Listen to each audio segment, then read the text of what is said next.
观众朋友们，大家好，欢迎您持续来收看2025年的运博全国分龄游泳锦标赛。那这为期2天的赛程，我们今天一样是在就是风光明媚的青年公园游泳池来举行这2天的盛会。那我们昨天已经看到，从上午8点半呢，就是一连大概8、9个小时比到傍晚，我们今天一样是有满满的赛程要带给大家。看到今天大约摄氏32度，那湿度在大约60%左右，晴时多云的好天气，让大家都能在这个中秋的连假一起来到这青年公园来进行这场1年1度的盛会。那我们今天在上午时段的转播工作将由我中药搭配的，就是海燕早泳会的总教练许玉军教练为我们各位带来赛事的解说服务。教练您早。早。那早上又是我的 turn 了。没错，我们昨天早上不只听到教练精彩解说，其实也有在转播的过程看到他在游泳池里的英姿了。那可以简单请教练谈谈说，就是你这样身兼2职，就是除了在这边跟大家分享游泳的知识，那自己又代表队伍来比赛的心情怎么样？基本上我带着我海燕早泳会，就是带着他们来参赛了。是。那身为一个教练嘛，总是要一起参与一下，所以昨天就大概报了50公尺自由式这样。没错，而且教练也是拿到了银牌的好成绩啊。那当然，我们昨天其实各个请到的赛评老师都大有来头，包括不只是徐教练，其他的几位讲评老师，他们也都有在游泳池里有非常好的发挥。那当然，我们从今天开始，现在准时登场的就是在男子200公尺混合式的部分啊，首先一样是从年轻的8岁以下级开始。那我们今天除了200公尺的混合式，在接力赛之后，后续就会是有包括仰式以及蝶式的项目，会逐一来为各位呈现。我们现在是看到8岁以下的200公尺混合式，那顺序当然个人赛就是蝶仰蛙自，所以很好奇，你要教练从大概小朋友这么小的年纪就会蝶式，这样是算已经是高于平均值吗？可以这样讲啊。那基本上如果是8岁，我个人是不太去要求他们小朋友蝶式的动作要做的多么好了，因为蝶式对肩膀的负担会比较大。是。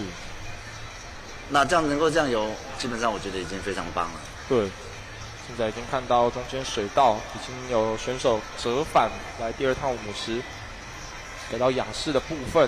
那因为昨天在个人赛都没有仰式，包括接力昨天也没有比到仰式，所以今天就让昨天除了混合式的接力以外，所以今天我们后续也会看到仰式的单项会依序来为各位呈现。先看到目前取得领先的是在第6泳道，代表亚洲竞泳队的年成硕。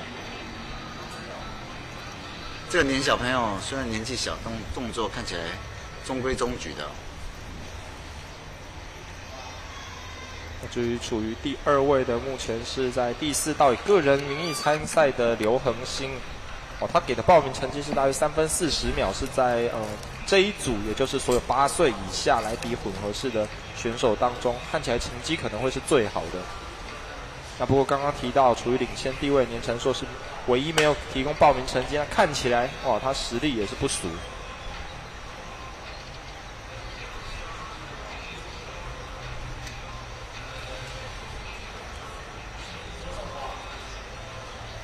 这个混合式里面蛙式其实最辛苦。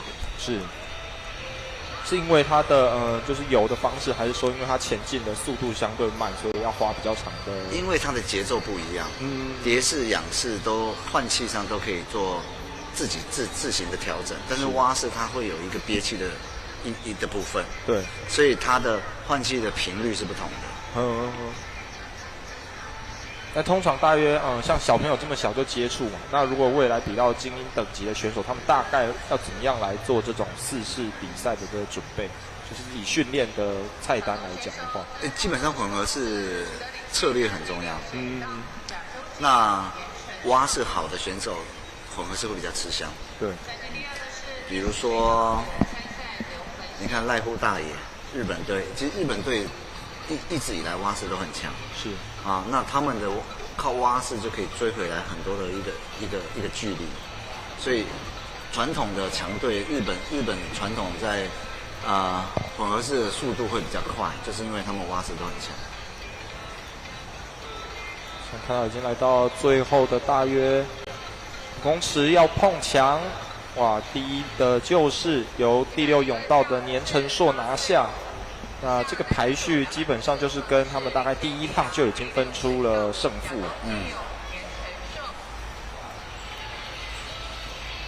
不过我相信这些小朋友很多都是第一次尝试200混这个项目。是。就通常就是以常态来讲，会是教练鼓励说你可以挑战看看，还是小朋友自己试都学会，就会觉得有这个比赛就来比比看。我觉得这是看每一队的队形啦。有些队是教练叫你有什么就有什么，你好像没得选择。那有些队就会尊重小朋友。不过现在大部分都是尊重小孩，要不要来练习？尊重小孩，要不要去比赛？已经看到4位选手都陆续的抵达岸边，所以第一项200公尺混合式的8岁以下级别就在这边告一个段落。稍后会是9到10岁组，同样会是在200公尺混合式的比赛。那不过到9到10岁就已经有多达13人来报名了，所以被分为2组要来参赛。不错，混合式这个项目报一个项一样的价钱，可以4个动作都玩到，也是蛮好的。是很好历练的机会。没错，这一次赛会看到多位是一次报名6个单项，那包括昨天有选手除了自己一天比了5个个人项目，还兼了2个接力赛。对，接力赛，而且最重要是全部都夺牌，这更是惊人的一个壮举。那先看到在现在9到10岁级第一组的道次依序为第2道是赖景成，第3道林泽瑞，第4道是刘思谦，第5道则是汤承谦，还有第6道简浩小朋友，昨天也是有在自由式跟蛙式的项目有出赛。这个现在领先的这个小朋友是第4道的吧？对，刘思谦选手，他的跌脚是有一点点危险的。是可能会被抓犯规的动作嘛？对，那当然也是以裁判为主啦，只是说他看起来是有点分叉的动作。那当然，在基于鼓励小朋友的去参赛，或是去鼓励小朋友的一个方式，原则上我不知道裁判老师会不会去开他们罚单，但是红单，但是稍微危险一点。是，教练如果听到要注意一下。所以就是透过每一次比赛，可以再进行就是赛后的检讨和修正，这样。对，因为其实有些孩子是讲不听，你要给他一张红单，他就听了。是。在这种小朋友的比赛，其实我一直认为孩子可以犯错，那个时候就要纠正，你不能说现在这还好还小没关系，以后等到他有一天去奥运的时候才被开一个红单，才被 DQ， 那就不好看了。是。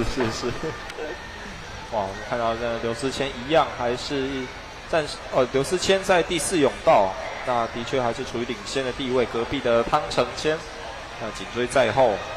那2位选手都是来自于景兴国小。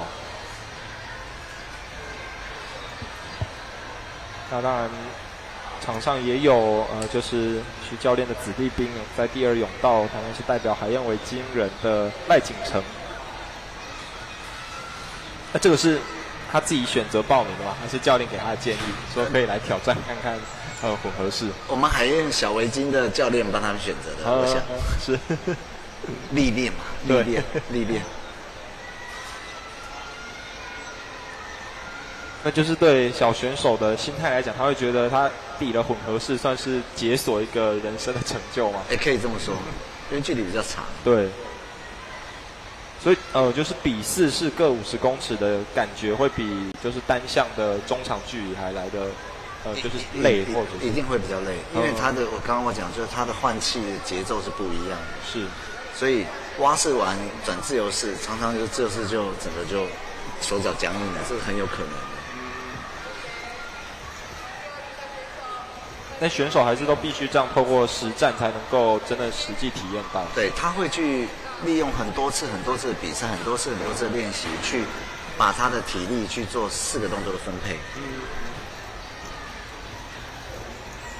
我曾经问过我们国内混合式的一哥，我说为什么我每次仰式转蛙式我是特别喘，然后呢自由式就手脚僵硬。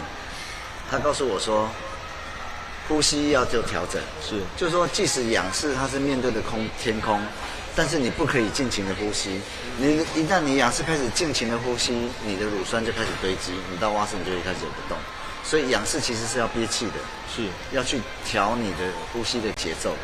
所以还是要照，尤其它是换气的那个感觉。对，你不能说仰式一直吸，你还是要稍微 hold 一下，像自由式这样2下换一口气，3下换一下，4下换一下这样。是，看到第4道的刘思谦，第5道汤承谦跟第3道的林泽瑞都是游在4分内，特别是刘思谦的成绩比他缴出来的报名成绩4分10秒快了，哇，超过半分钟，这也是相当大的突破。现在大家都还在等最后一位抵达终点，就是代表海燕为惊人的赖景成，代表在9到10岁级的300公尺混合式，第1组完赛，接着要进入到第2组的环节。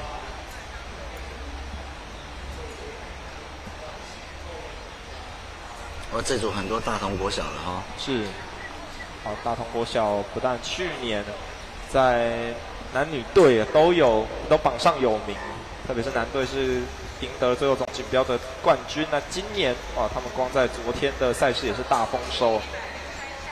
那现在在进行比赛的场上也有不少熟面孔，不过看到已经有2道的选手是从缺，今天没有来到现场比赛。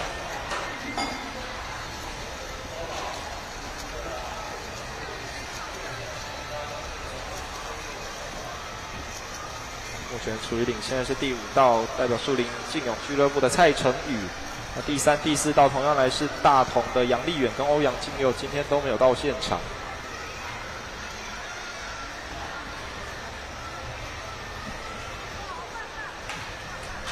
那就是好奇请教教练，大概游泳的，就是1年有可能办到这种混合式的比赛，大概多不多？就是以9到10岁的小朋友来讲，他们可能到现在参赛的经验，基本上每一个赛事都会有混合式，都会有混合式。那混合式，除非你是短水道，不然一般的长水道最少就200了，因为就4个50嘛，对，这个已经最少了。他们这些小朋友其实赛事非常非常的多，所以基本上以9到10岁的这些选手来讲，他们应该都比过可能至少10次的以上吧。这一场比赛小孩可能他们有些是第一次的体验，但是如果是一个专业的运动小朋友的话，如果你混合式，你每一次都报名，1年至少可以比个5、6次跑不掉。是。到蛙式的环节还是一样，由蔡成宇取得领先的地位。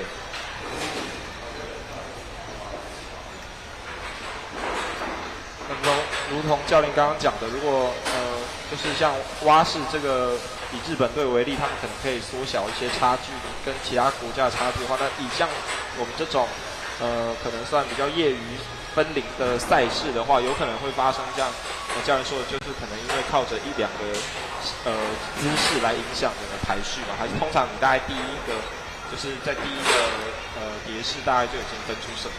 基本上我还是觉得蛙式、自由式才是决胜的关键。那当然你不能蝶式、仰式太烂了，因为其实我觉得蝶式好的选手游混合式是稍微比较没有这么优势，因为蝶式不好的人体力满满的时候硬敲也是可以敲出一定的速度啊。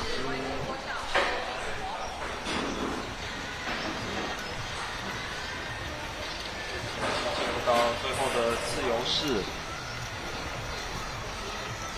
那蔡成宇的确最先的触墙2分50秒19是他的成绩，跟他交出的报名成绩2分46秒相差不多。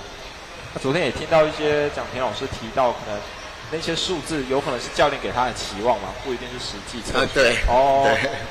所以就是在报名的时候，大家自由心证，自己填一个数。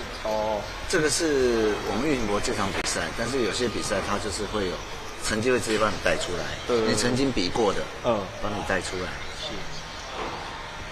为什么要去填成绩？那当然，我觉得除了增加比赛的竞争性好看性之外，其实最主要是赛事的时间。是。啊，如果大家都不知道你的时间在哪里，其实每一组会被拖得很长。在一般国际赛，它可以排到你几点几分比什么项目。没错。现在所有初赛6位选手也都已经正式的结束，稍后又要来到大概小学高年级的组别11、12岁级，总共有12位的选手报名。也看到有些选手是选择在水里出发。这一组是刚刚的第3道好像不小心先提前入水了哈。这还是会让他游完才给他一个就是罚单的意思。对，一个违规单。是。所以如果真的无法避免，就是假设你今天命中注定你就要被收到一张红单的时候，对。有1500公尺最衰，跳下去，就已经被开了红单，还有把它游一个1500公尺，好累啊！所以他也不会在就是过程当中就被提醒，他不会犯规，不会。因为简单的说，比如说他被判提早出发，是，你一定要让他游完，因为他有申诉的机会。他可能说我没有，我真的没有。对。那你不让他游完，你等于是就当下就判了他死刑。对，你让他游完，他有申诉的机会，那一定有一个什么仲裁的委员，然后就看影片看半天，到底是不是有偷跳啊，有没有怎么样啊，才会有一个最后的认定。可是你不给他游完，你把他捞起来，那等于就不给他机会啊，连申诉的机会都没有。但昨天真的有一组情况是真的有人提早入水，然后就3位选手，但是裁判一直喊停，只有2位听到，就是那个那条线已经放下去的时候，所以就算极少数的情况。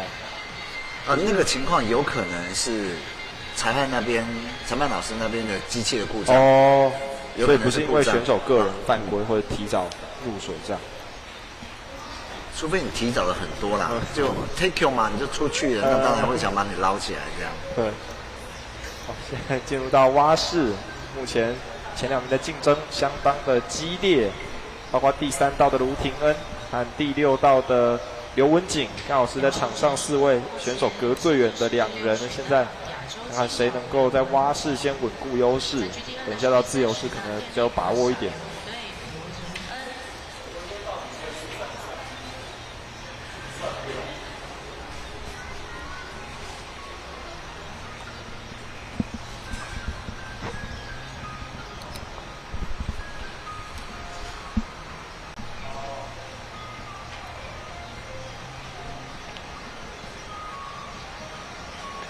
通常就是这些选手们不管比什么试，不管是单项，然后不同距离，还是说像这种混合式，教练每一趟就是都会盯他的动作，这样来做修正。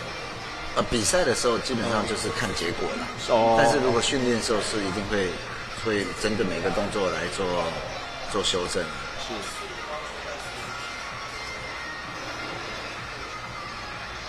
再一样是第6道刘文景，同样代表亚洲信勇率先进到最后的自由式。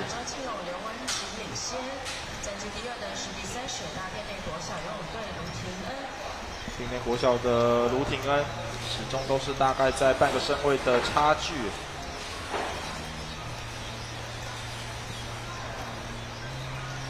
大概最后的25公尺，看看他有没有可能上演一场逆转胜。而且现在从画面看起来，卢小朋友的身形好像比较长哦，比较高哦。对，毕竟都已经到大概高年级，而且看到真的有机会在最后的3公尺，但是还是一样，第6道刘文景快一点点。不过卢廷恩也是表现相当精彩，自由式已经尽最大的可能来克服劣势了，只慢了大概0.89秒左右。那至于第4道的谢耀宽，现在是逐渐的朝终点来迈进。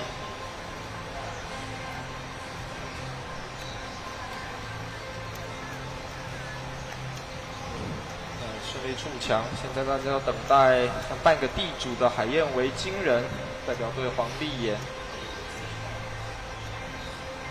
现在依旧是场上所有选手的目光要么有第一名，是，要么像这样也是不错啊。对，大家都在等他，对，等一下会再给他热烈的掌声。对，欢迎他回到终点线，成功的完成这200公尺的混合式。就画面来看，这样一个人在游，也看起来像第一名。的确，而且我们这个网络直播也都可以回放，之后还可以剪辑成就是算是生涯集锦。那紧接着还是在11、12岁的级别，现在进行到男子组的200公尺混合4式第2组当中，总共是8位选手全员出席。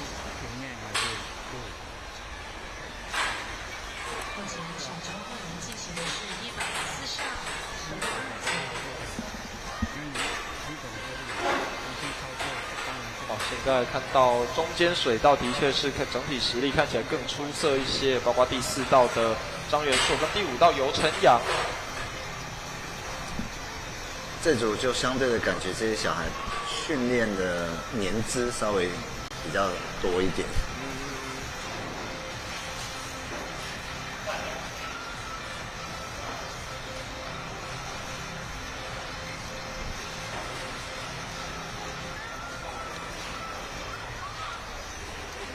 但像仰视项目都就是基本上都是在看天空的话，他也感觉不太到自己隔壁道的对手可能跟自己。可以感觉得到。哦，是。可以感觉，眼光其实余光可以是瞄到的，你也可以感觉旁边的水花，或是感觉旁边的踢腿，不是感觉到水波，就感觉那边旁边有一个。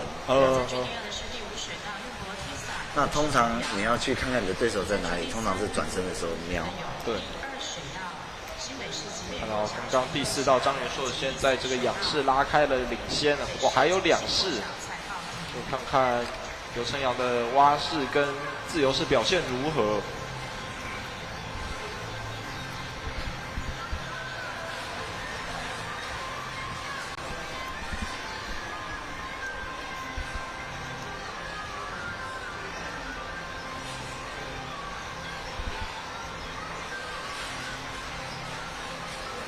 看起来目前的排序依旧不变，还是第4道张元硕领先，第5道游成阳，运博 TISA 算是这一次主办单位所使用的比赛场地，算是另类主场。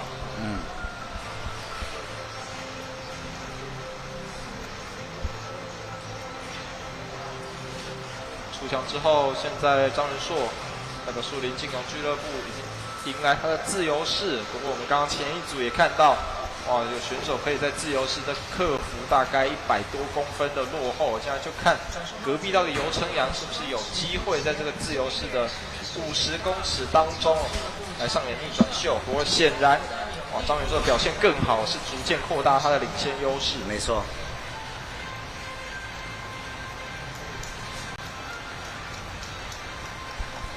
其他还有选手仍在蛙式的前段，我们也在画面上看到。先恭喜张元硕顺利的抵达终点，赢得了分组第1，应该也会是总成绩最好的选手，2分47秒02，也是跟他报名的2分42秒相差不多。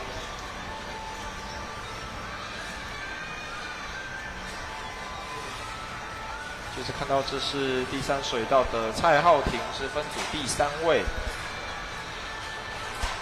还有第6道的李佳桦，来自社子国小，离这次的举办场地也距离不远。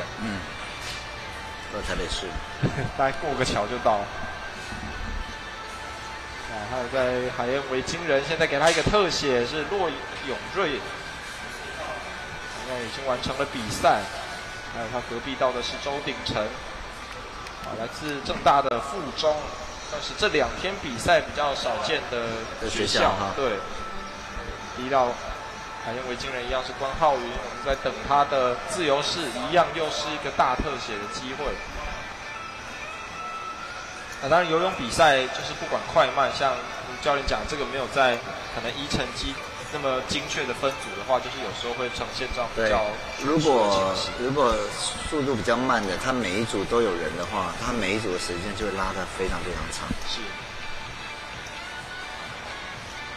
所以反而如果那几个慢的刚好凑在一组，那大家一起慢就整体。对。我们叫不要说两慢，我们体验组就同一组的话会比较好一点。是。现在庄浩文也即将要抵达了终点，下一组的其他选手们也已经在跳水台准备就绪。现在站上跳台的是13至14岁级的男子200公尺混合式。现在大家就是国中生年纪，但是只有4位选手报名，包括第3道蔡宗佑、第4道曾义成，第5道是黄许安跟第6道的于浩君。目前场中进行的是105项13至。很奇怪哦，从11、12到13、14岁，你就感觉他们是一个大人的感觉。等下15、17那些身形就看起来像是成年。对。那这样基本上就是在游泳的技术上就差不多定型。还是一直都可以改变的，只是说就像昨天讲的，像成年的或者会花的时间会比较长一点。是，小时候如果你一开始你的动作是对的，把它做定性了啊，那后面要改就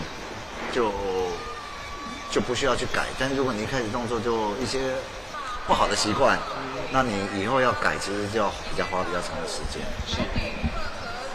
但是也跟就是身材的发育有关了，因为有看到说就是可能小时候肌肉还没有这么硬的话，做一些动作会比较流畅。现在这一组势均力敌，在仰式目前还没有很明显的落差。包括第4道曾义成跟第5道黄许安有机会来竞争这个项目的第1名。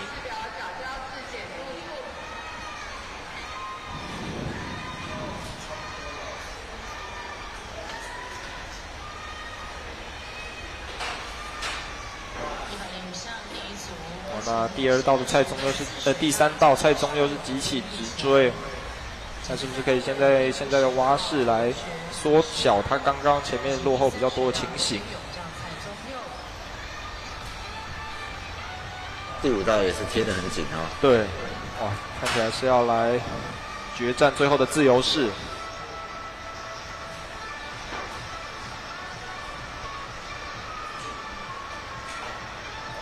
没有感觉第5道的有贴上去咯。没错，哇，现在几乎是相差不到1秒的这个优势，在江翠少勇的曾义成身上。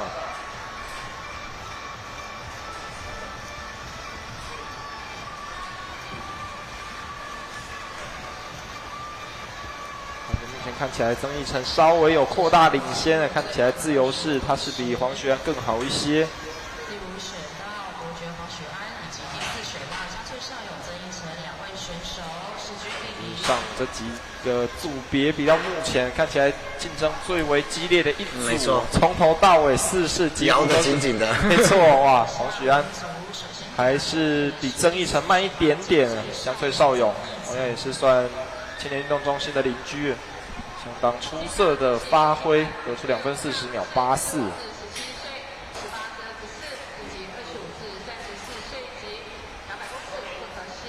看到4位选手都回到起点，也就是终点线之后，接着要进行的会是比较高年龄组别，包括15到17岁有2位选手，那他就跟18到24岁2位，还有3位是25到34岁这几个男子选手全部并在一起比这场200公尺的混合式。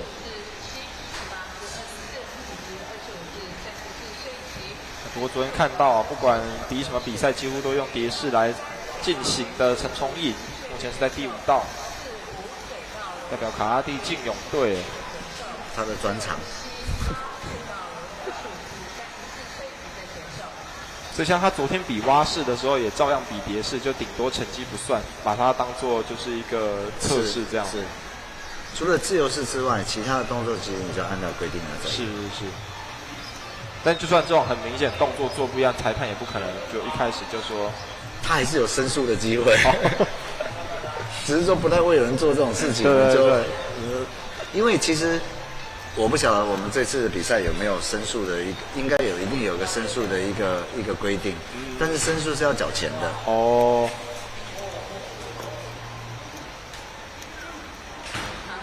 看到第5道陈崇宇跟第7道的许哲玉，两位都是相当顶尖的好手。昨天他们也都有金牌进账啊，先看到目前许哲玉是快一点，在第7甬道。那来到蛙式，看起来这个差距都比较明显。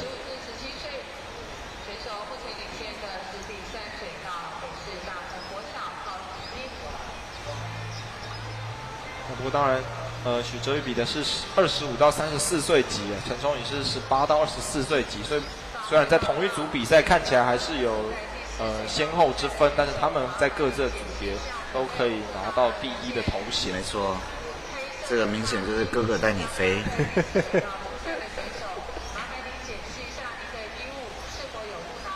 看得出许哲玉真的是4世均衡。现在就来看看他的成绩是能留下什么样的一个数字。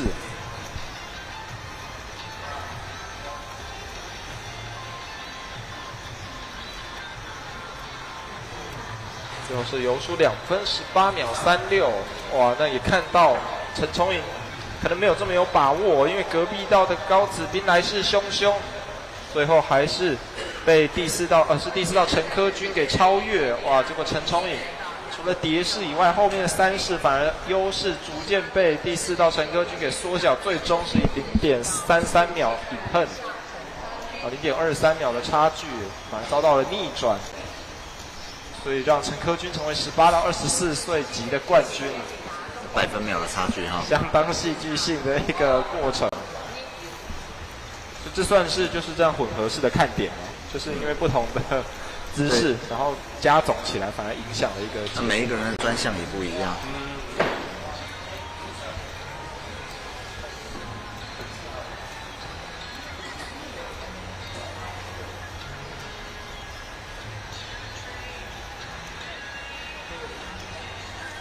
最后第2道的高子彬触墙之后，就等比较后2道，包括在第8水道的陈杰阳，还有第6道的洪永祥，同样是来自于拿地竞泳队，这个是比较美式训练的一个俱乐部。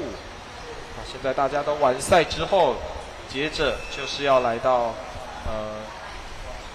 青壮年组，也就是35岁到44岁级的200公尺混合式项目。想好奇请教教练，就是为什么你这次都只有报50公尺的单项，而没有报这种混合式的比赛？因为我们今年9月吧，9月我们有一个成人全国赛，然后我那时候已经报了200混。对。那这次因为我主要的目的就是带队，对，带队，然后就参与胜于这个自己的成绩这样。是。那通常就是比完一次200混，大概身体恢复的时间大概要多长？还是其实跟其他就是单项的比赛没有差太多？基本上我觉得每一项都差不了多少，每一项差不了多少。那恢复的时间就要看个人了。如果你的训练是够扎实，其实连项就是马上上来就做个舒缓的动作，马上上来下一项基本上也不会有太大的问题。是啊，但是如果你训练不是很够，你可能爬上岸真的就躺在那里不能动了。就真的体力上还是有比较大的消耗。没错。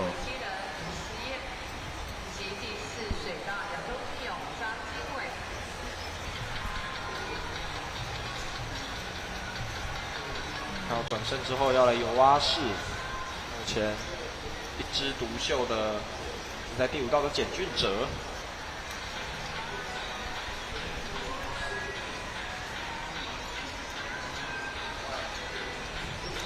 仰式转蛙式的动作有好几种，一种是触了墙再走，另外一个是直接往后滚翻，那另外一个就是侧身转身。目前为止我看到了这个简俊哲是直接用后仰滚翻的。那刚刚上一组的卡拉蒂的，他是用侧泳滚翻的。这样在实物上大概时间会差多少？其实用滚翻的会比较，或是侧泳就是侧面触墙转身的速度会比较快，但是会没气啊。哦，所以这也会是一个训练的项目。哎，是。所以就游泳也不是像看起来就是一直直线游，就还是很多细节需要来精进。每一个动作，包括自由式，你都会把它拆成好几段，不单某一个动作的练习这样子。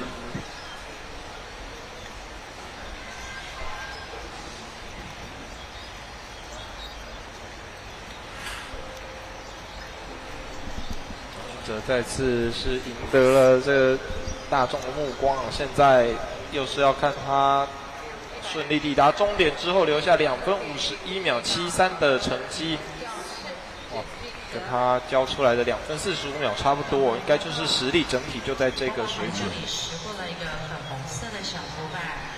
这个从这个组别开始，就是只要不退步就是进步的组别。所以大概以游泳运动来讲，最巅峰的会跟其他运动差不多，在大概20末段到30岁左右嘛，还是有可能延长比较长的时间。目前我们国内看到有到30多岁的哦，很少。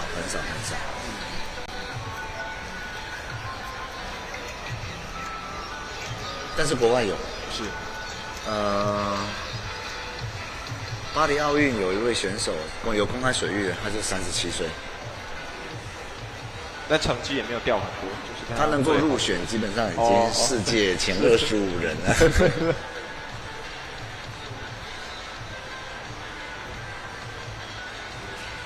看到这一组的第4道跟第6道成绩相差不多。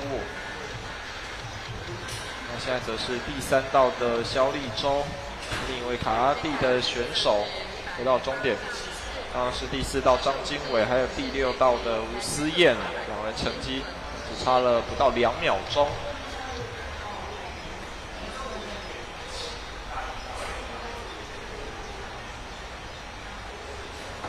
然后是蔡明燕回来之后，现在场上也已经进行到一个段落。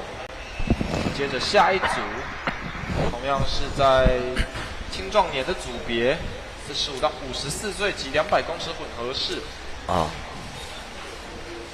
昨天也看到，在第4道 David Box 他除了自己儿子也有来比赛，那他自己也是有荣获金牌的一个实力。这组第4道、第5道都是我们的外国友人啊。对，不过第5道的海燕维京人的选手，取了一个汉名叫王汉邦。他目前也是处于跟第8道洋人在竞争的一个态势。哇，洋人看起来表现更快一些。参赛的选手，在第4水道有参赛的选手。第8水道就是叫洋人的台湾人，对，姓杨名人单名，不是刚好同对，刚好这组还有2个真正的洋人。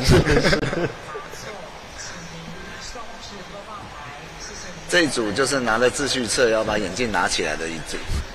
没错，哇，这来到仰视了，还是非常接近的水准。王汉邦目前大概只有半个身位落后给洋人。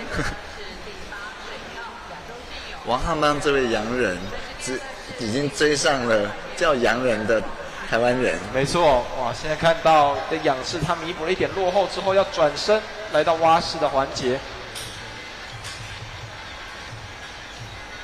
但是如果像教练说隔壁道可能还感觉到，或是余光看得到，像这样隔了4道的话，他真的只能靠转身的时候瞄一下，我往右边转，我可以看一下右未来边这50公尺大概要用什么样的速度来拼？不过基本上，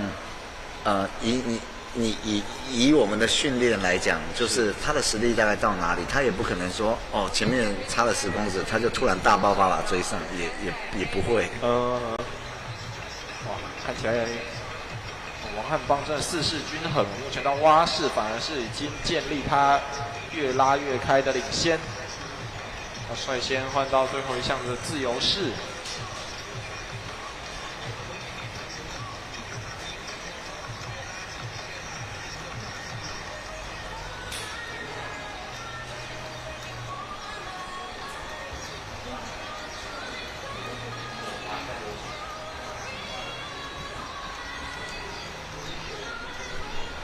这王汉峰选手是我们海燕的去年来的新成员，是，他非常有趣，他基本上他本来是美国人，他儿子在台湾读大学，他们非常喜欢台湾的环境，就开始来这边就来长期定居了。游出2分47秒13啊，用证之后的参考成绩。那所以也是因为对游泳有兴趣，就进而找到。在这边有所谓的很多真洋人啊，他们的生活不是只有工作，他们就会找到他们工作、运动啊、跑步啊，然后在青年国联看到了我们这个早泳会，然后就来加入我们这样。那你们平常是用这个比赛的户外池，还是用另外的夏天我们会在户外池，然后冬天会在里面。是。刚刚有看到现在选手们依序的完赛，那剩下第2道的蔡德华跟第3道郑瑞峰。是55以上世级男子组200公尺混合式共一组。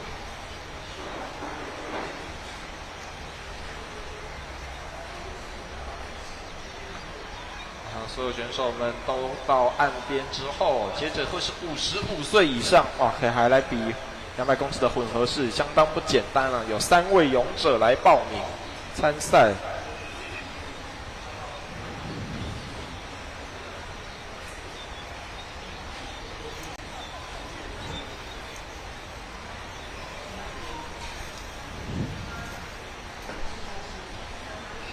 这也会是在男子组的200公尺混合式当中最后一组最后3人了，稍后就会从女子组的比赛来进入女子组的环节。男子组的压轴是，分别是第3道代表亚洲竞泳的陈其松，那第5道也是他的队友陈彦荣，那在第4道则是代表卡拉蒂竞泳队的何松荣。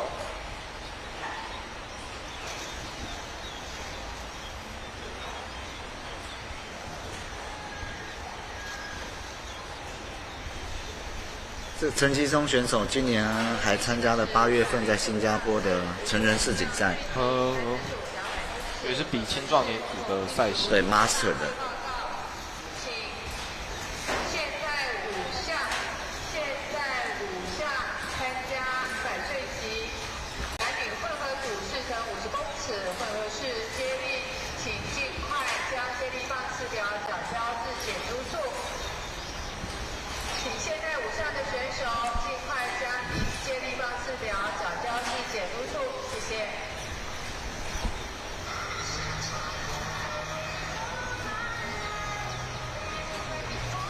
看到已经来到了仰式，那陈彦荣稍微比陈其松快一点点，而且看到陈其松是用2手一起来滑的一个方式，比较罕见双仰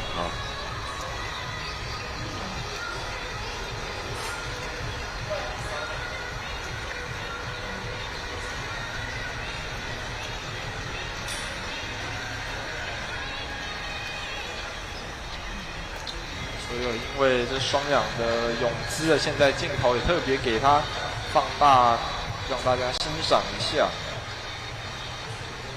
那通常选手会选择这个方式。游了53呢，53公斤，有锯齿状的。基本上双仰目前来讲，以竞技运动来讲，是比较没有效率，会有人这样子游啦。但是也许哪一天有一个世界冠军，他就是用双仰的，那他又会成为一个主流。是，只是目前还没看到有人这样子游。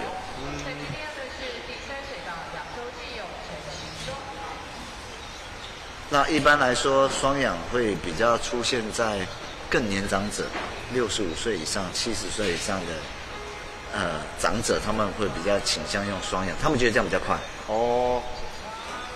这不是因为这个姿势比较好做，或者是他们觉得2只手同时进行的速度会比较快。有一种快叫做你自己觉得快。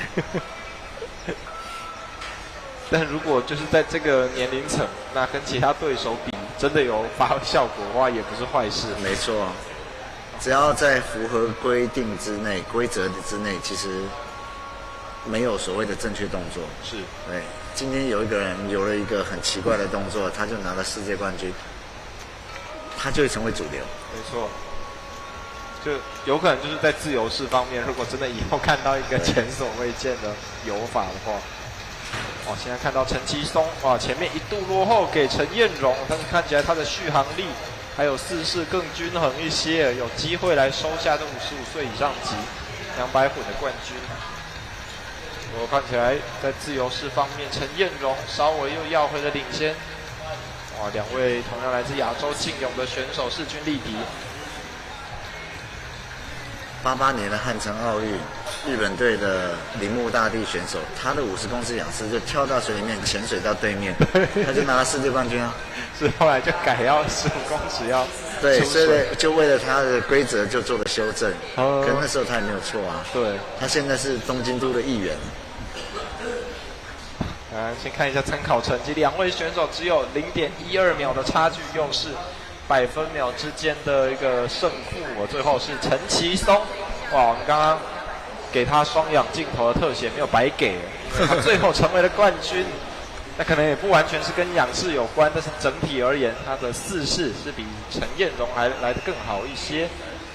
接着要进入女子组的200公尺混合式。那先从8岁以下的低年级开始，哇，这一组的焦点选手绝对是在第4道的林晨云，昨天一个人比了5个单项，而且全部夺金以外，另外还参加2项，包括男女混合200公尺自由式跟4×50公尺的混合4式接力，全部都拿金牌。哇，他今天这是他在这次赛会所报的最后一个单项，就看是不是又要来继续增添金牌的一个荣誉。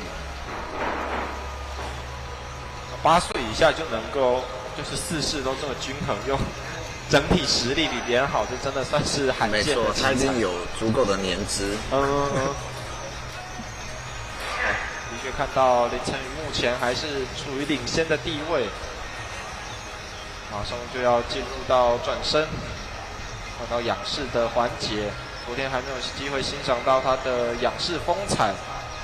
那他也没有报名个人的仰式，所以现在看看他仰式游的怎么样。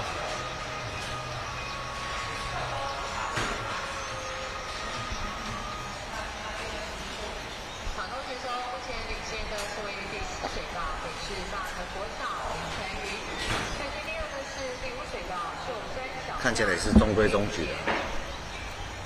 那如果就有仰式的，就是好跟相对没那么好，这种细节差异可以透过哪几点来观察？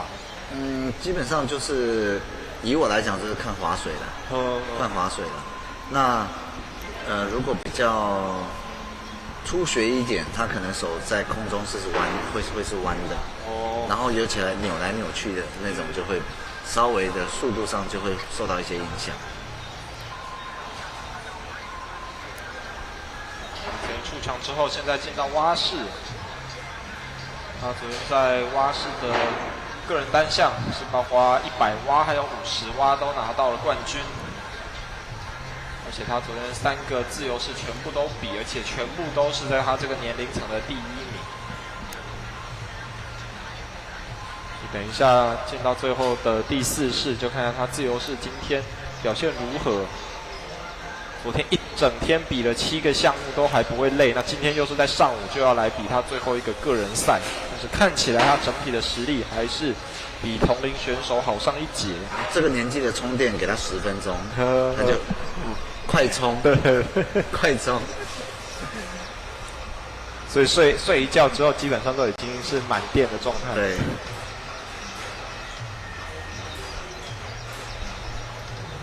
现在看到镜头之内没有其他的对手，林晨云看到最后的自由式，应该是他最擅长的项目。游完了前3式，体力丝毫不减，跟隔壁甬道陈瑜杰的差距非常的明显，大概就是20公尺左右的距离。4个动作都中规中矩。领先的选手最后15公尺第4水道北市大同国小林晨云。排名第2的第5水道秀山小将陈宇杰。来自于台北市大同国小林晨云，这一次跟他的学姐周彩洁真的是为团队贡献良多，有机会让去年拿到女子组第3名的大同，看看今年有没有可能更上一层楼。没错。看到他的参考成绩游出了3分35秒82，比他报名的3分40秒还来得优秀。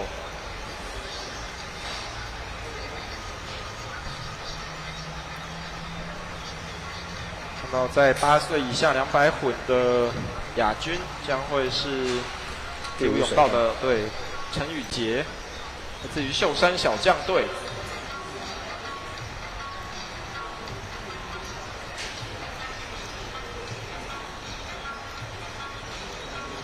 接着铜牌得主也出炉，会是第2水道来自大直精浪的曾心宁，昨天也是有多项的参赛记录。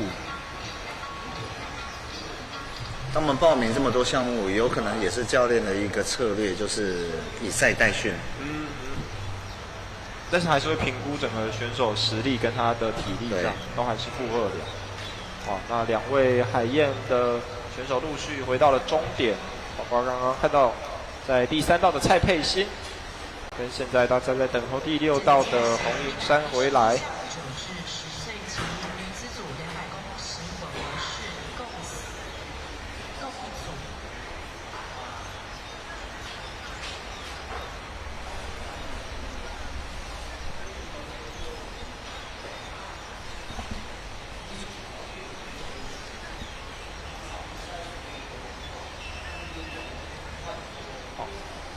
那最后林晨云是没有意外拿到冠军，那不过由于这个单项就是刚刚看到这5位选手报名，所以他们的成绩是个人的荣誉，但是不会列入团体的积分计算。现在进行的轮到9到10岁组，刚好有8位选手满额参赛，一样是在女子的200公尺混合式项目。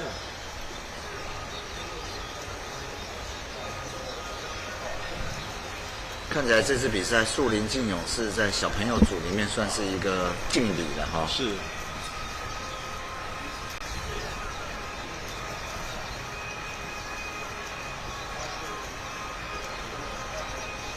所以先触墙进行到第2个仰视的是第4道的蔡磊乐。小平老师提到，就是一样来自树林敬勇的选手。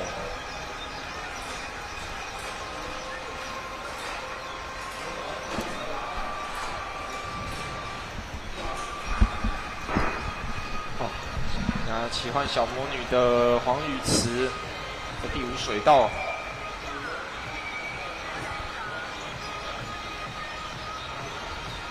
现在看到是在第4道的蔡磊乐一路领先。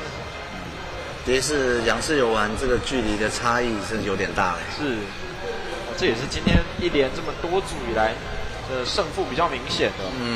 看起来蔡磊乐就是比同龄的其他对手好上一截。看到第7道的王静是飞鱼勇将，他跟第3道的陈凯希，另一位树林敬勇的选手是不相上下，不过还有100公尺要游。占据第2的是第3水道树林敬勇俱乐部陈凯希。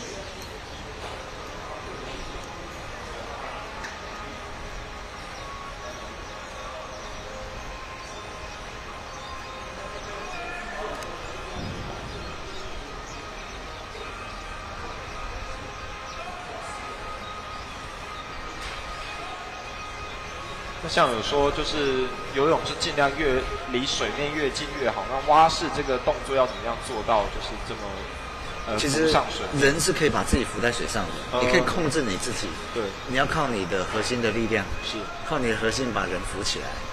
所以早期以前啊，当然都会有，很久以前就会说流行一种像蝶蛙啊这种。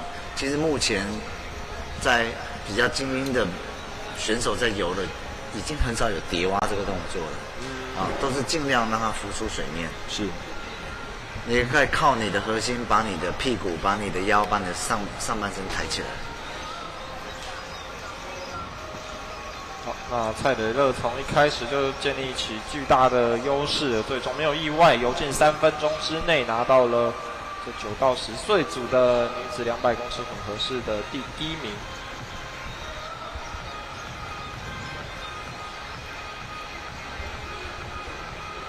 看现在去看看第2名之争是不是还是如同前面一般的激烈。不过第3道应该也无悬念了，第3名比较激烈。刚刚王静还有机会跟陈凯希搏，但是后100公尺就被拉开，所以现在王静看看能不能巩固第3。哇，那还是比隔壁道的杨若琳更快一些。飞鱼勇将比下了银桥国小的鲨鱼队成员。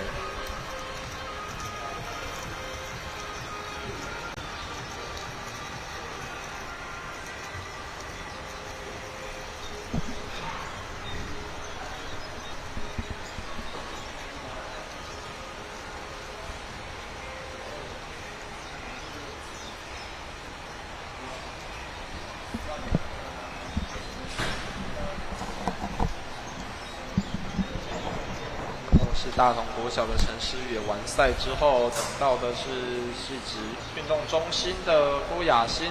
那现在还看到第8水道还有选手在进行比赛当中。那教练在看他们比赛的时候，除了看成绩之外，大部分也会看他们交代的动作有没有做。其实我刚刚有注意到，比如说像树林竞泳啊，他们的仰式转蛙式大蛙一定会做。然后我后来发现，其实这个是每一个队的一个要求。像最后3公尺、5公尺憋气冲进去，这个动作其实树林是做得不错的。是，所以这些观念都是从小就在培养。没错。刚刚景山的景兴国小的谢云熙也回到终点之后，这一组在这边正式的结束，接着会是11、12岁级的200公尺女子组混合式。同样有2位来自海燕的选手，包括第2道郑雨晴、第3道郑雨晴跟第5道关慧欣，2位则是戏子的运动中心，是第4道谢欣宇跟第6道的邱雨安。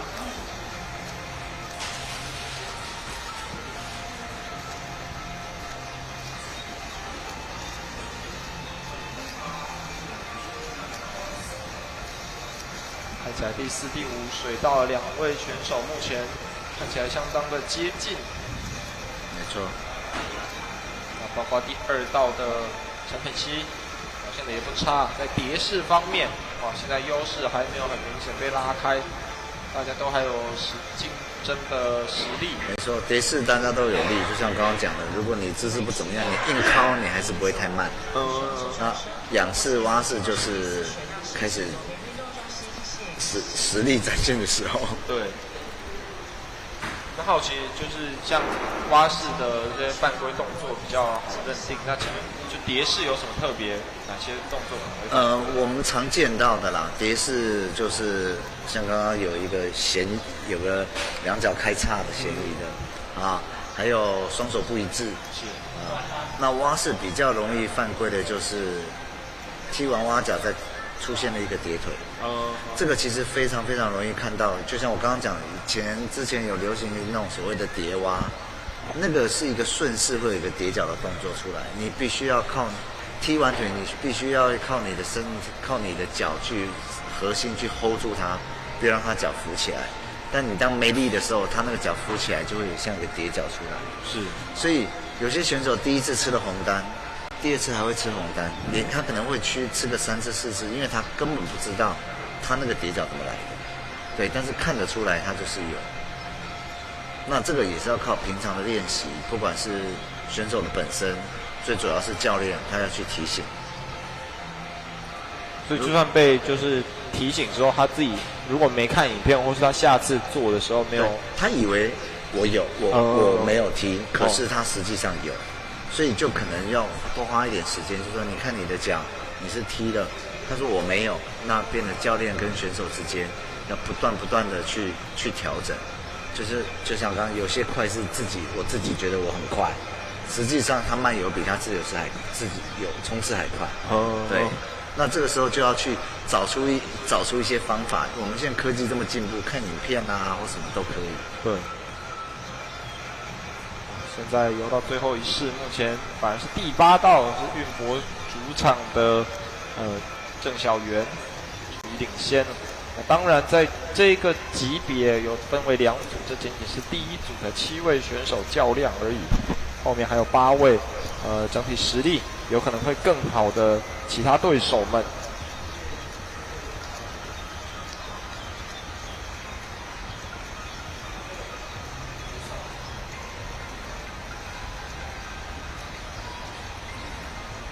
但是郑晓元的领先可能不保，因为我们看到在第4道的谢欣宇最后反而倒吃甘蔗，成为了赢家，3分26秒30，比下了3分27秒05。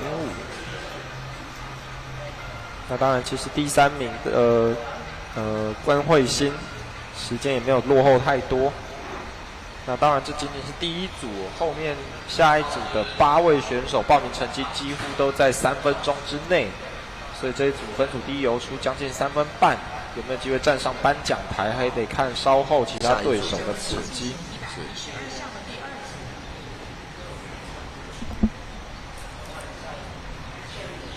那接着是另一组的11、12岁及200公尺混合式项目，那看到焦点选手就是去年南瓜5金，那今年报名6个单项的挑战全部都夺冠的大同国小周彩杰，也是这一次赛会4位宣传大使之一。其他2位包括我们现在在担任各位讲评服务的许玉军教练，还有昨天也有来为在主播台现身的高教练，同样也有帮这次的运博会进行赛前宣传。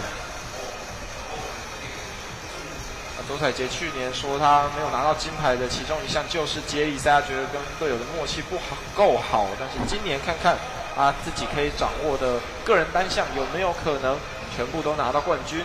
现在他跟隔壁水道的李佑成是不相上下。由于在这个级别有超过10位选手参赛，因此他们的成绩能够列入团体在总积分的计算，就看看代表大同国小的周彩杰是不是又能为队伍贡献一份心力。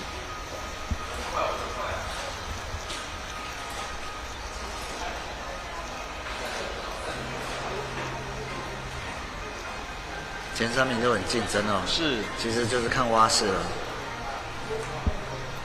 所以真的就是4式大概最大的胜负分也可能就在蛙式，是因为他的就是如教练提到那个泳姿，还是因为刚好他被分在第3趟，所以第一个我觉得最主要是第3趟是大家体力都已经耗了一部分，另外就是蛙式比较吃技巧，是所以呢蛙式要游得快，其实我觉得我自己觉得不是很容易，技巧性会比较高。的确，现在看到第3道的李佑成稍微领先了，周彩杰的距离越拉越开。那刚刚原本有3位选手在竞争，现在看起来就是2强独走。其实看他们的，比如说蛙式的频率差不多，但是在水上漂移的距离是不一样的。是，所以蛙式就很吃技巧。没错。哇，李佑成这个领先有可能帮他锁定胜局。周彩杰想要比去年的5金更上一层楼的话，哇，现在看看这个混合式，要再辛苦一点。没错，因为他刚好报的6项是2天各比3项，算是体力比较平均的能够分配。但是今天第1项，哇，200公尺混合式遇到了强敌，哇，还是一样来自树林竞泳的李佑成，真的也是代表团当中成绩相当优异的一位好手。李佑成最后是率先回到了终点，2分41秒46，哇，比自己报名的成绩更好以外，更是比下隔壁水道，哇，夺金呼声极高的周彩杰。哇，那代表周彩杰今年啊，如果因为他昨天2项接力都没比，那今天如果稍晚没有参加其他接力赛的话，那他就看看其他2个个人单项是不是也能够锁定冠军。他现在是3金在手，不过这一面金牌则是被李佑成给拿到。林师组200公尺混合式后必数。那其他选手陆续的回到终点。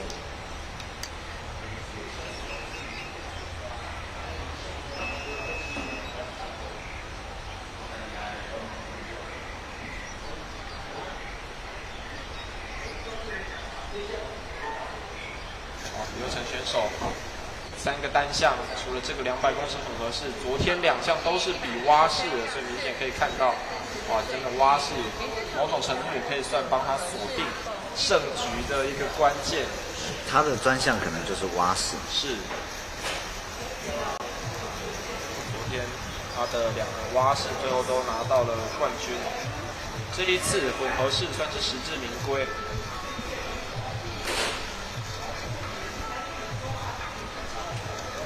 我现在是来到13、14岁的200公尺混。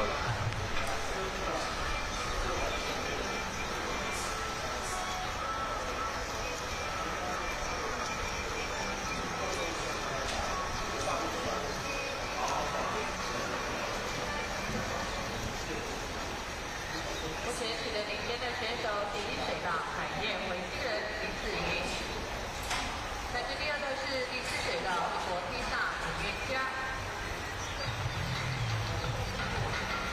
13到14岁的女子组这个级别，总共就是画面上看到的7位选手来比赛。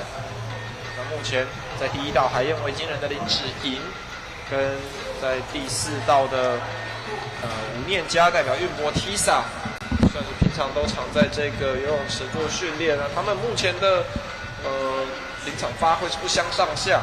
没错。来到蛙式，林芷莹表现得更好一些。领先的优势逐渐拉大。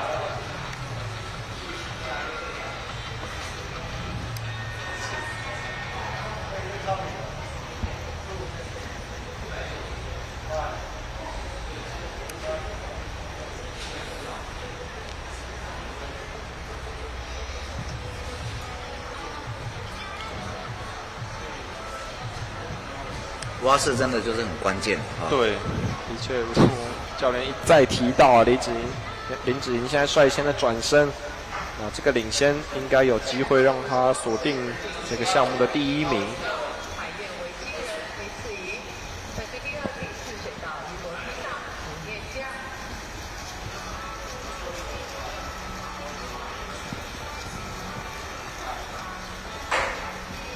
林芷莹现在是一路领先。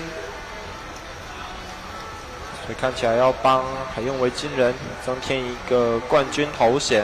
不过由于这个组别一样是不到10人报名，所以在团队总积分上面，是没有办法为团队做出贡献。但是至少个人的荣誉就是归林芷莹，然后第1名吴念佳则是第2名。在13、14岁级的200公尺混合式项目当中。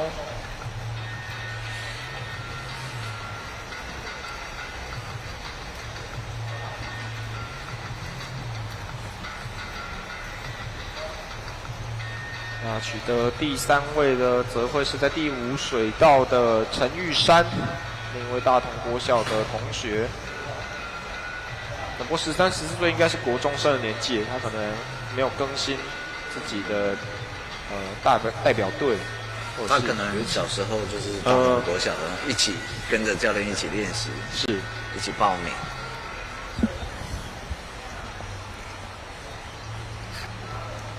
看到选手们都相继的回到终点，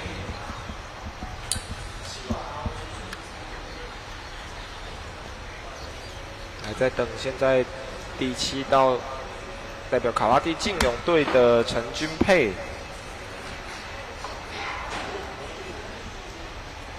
接下来进行的是114项4 15至17岁级女子组200公尺混合式否定组。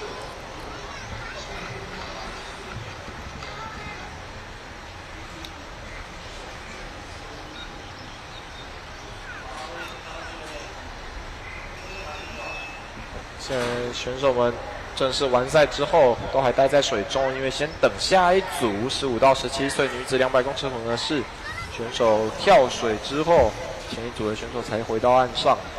看到这一组原本在第4道的江千英，看起来今天是缺席，是请假了吗？所以就是由今天有到场的5位选手来较劲。看起来目前在蝶式项目势均力敌。其中包括第7道林千云、第6道的尤薇，还有在第3道的陈巧希是不相上下，进入到第2趟，就是仰式的部分。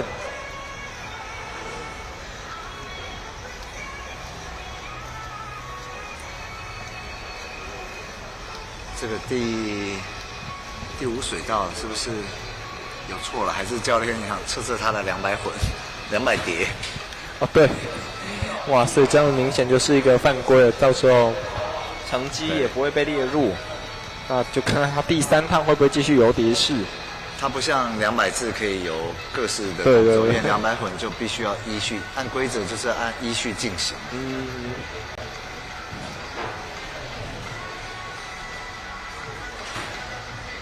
哇，的确，他2趟都游蝶式，所以现在画面上看起来，哇，他处于领先，但是他确定，哇，应该真的如蒋平老师提到，就是4式可能都拿来测试一下他200碟的一个实力。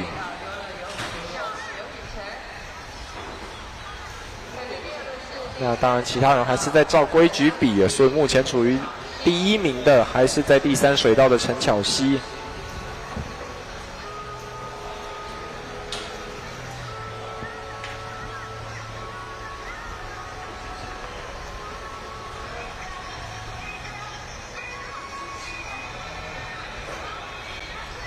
那像就是我们画面上看到，裁判老师还是会在他就是要触墙的时候来看嘛，即使他已经游错。对，这是裁判的工作，还是要嘛？所以就算他不是照规则游，还是得就是对。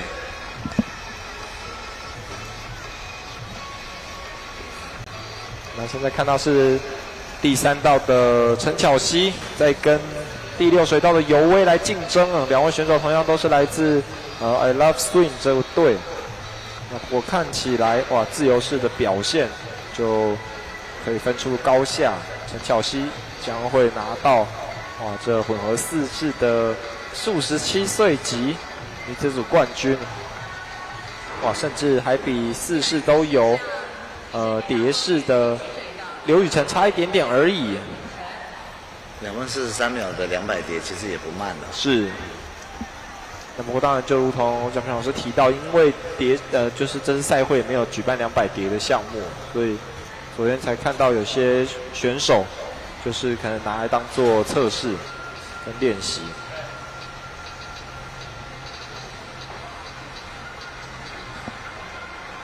那当然，今天在上午的时段也会陆续进行到仰式还有蝶式的单项。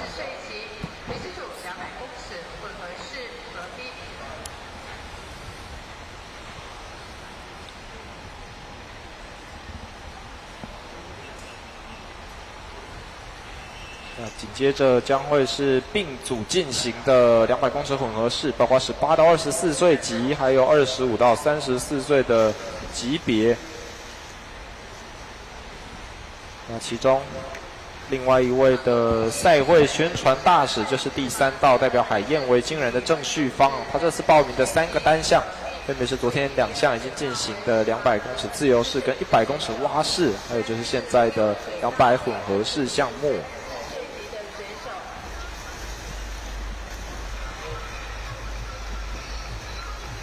现在看到处于领先的是来自台北大学校泳队的施慧芳，因为在18到24岁级别就只有他报名这个混合4式，其他场上的4位对手都是25到34岁的组别。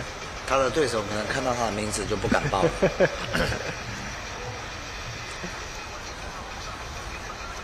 其他4位是同组别的，就竞争的相对比较激烈。是。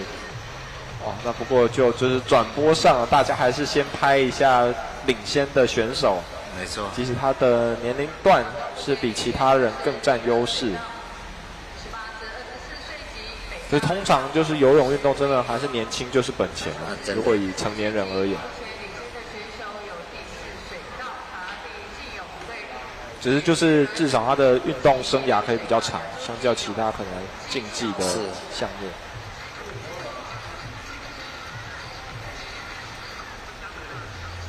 再拍到施慧芳非常惬意的已经进到蛙式的环节，那其他4位25到34岁级别占据领先的是在第4水道的简玉伦，来自卡拉蒂竞泳队。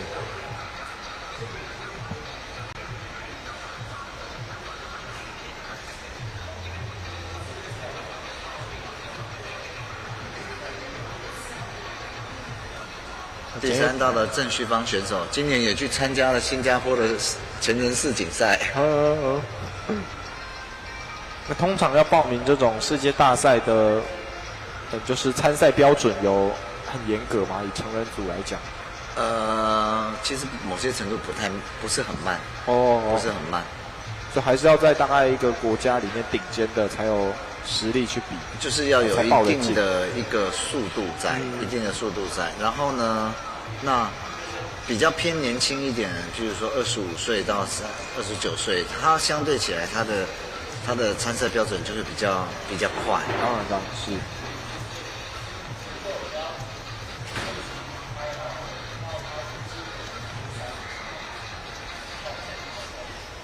石慧芳昨天也是北大校泳队在接力赛的其中一员。那今天在这一项个人的混合4式，等一下就看看他的参考成绩会不会游得比他交出的报名成绩3分钟还快。那刚好是3分钟多一点，大概是慢了5秒钟左右。那同额竞争，他就是那一项目的当然冠军。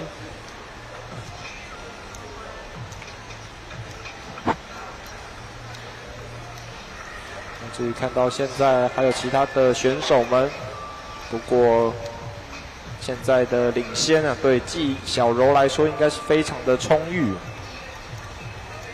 稳稳当当的哈。对，简玉伦前面3式还有机会领先，不过到蛙式之后，哇，反而是被对手给反超。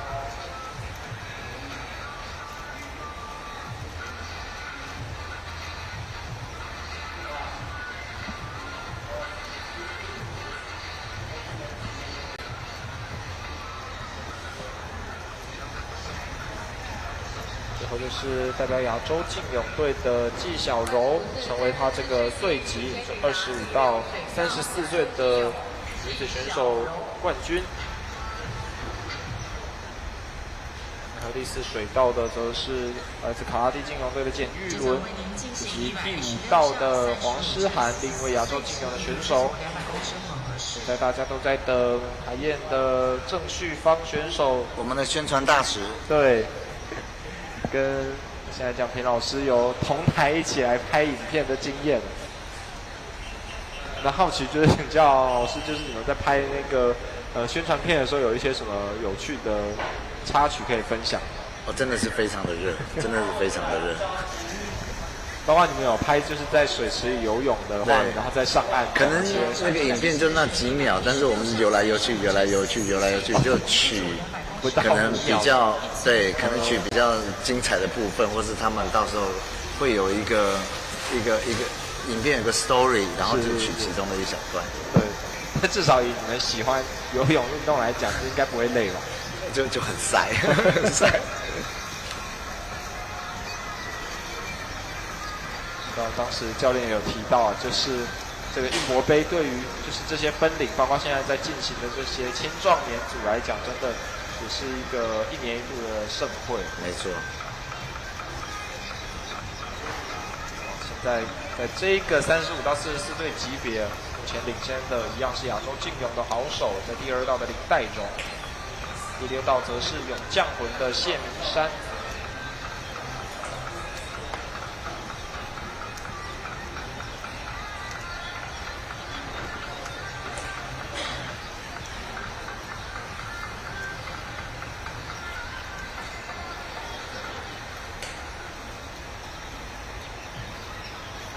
仰视比较难掌握位置，刚刚林岱荣差点要撞到水道的线。看到好几个都是有 Z 字形的锯齿状的，但是在水里面感觉不出来吗？还是说可以？其实可以感觉到那个水神在大概在什么位置。哦。对，其实但是靠中间是有点不太容易。是。啊，但是你可以感觉到说，我偏哪里？大概离个30-40公分，你可以感觉到那个水神在什么位置上。那就是在世界顶尖的选手，他们要怎么就是仰视要怎么练到可以尽量控制在中间的位置？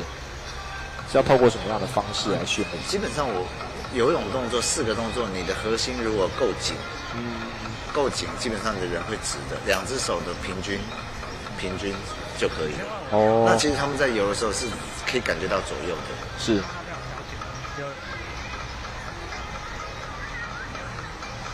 现在到蛙式的时候，哇，谢明山缩小差距，对，最后自由式要来一较高下。就是很久没有看到这种紧张刺激的争冠时刻。谢明山有机会倒吃甘蔗，前面2式他是处于落后，但是后100公尺的蛙式还有自由式，还有没有可能来反超成为第1？不过林岱荣似乎不太想要让对手给拿到，虽然他们2个距离有点远，其实相对隔壁水道可能感觉不会这么的明显，还是一样奋力的往前游。但是我相信李岱荣不一定看得到他，是因为他一直在左边换气。哇！结果最后是第6道的谢敏山快一切，3分05秒28，比下了3分06秒40的李岱荣。所以这是谢敏山上演一场精彩的逆转胜，在后100公尺来比下了对手。这位也是我们今年新加坡世锦赛的吴奎义选手。在第4道的海燕队的选手，应该是要来收获第3名，没有问题。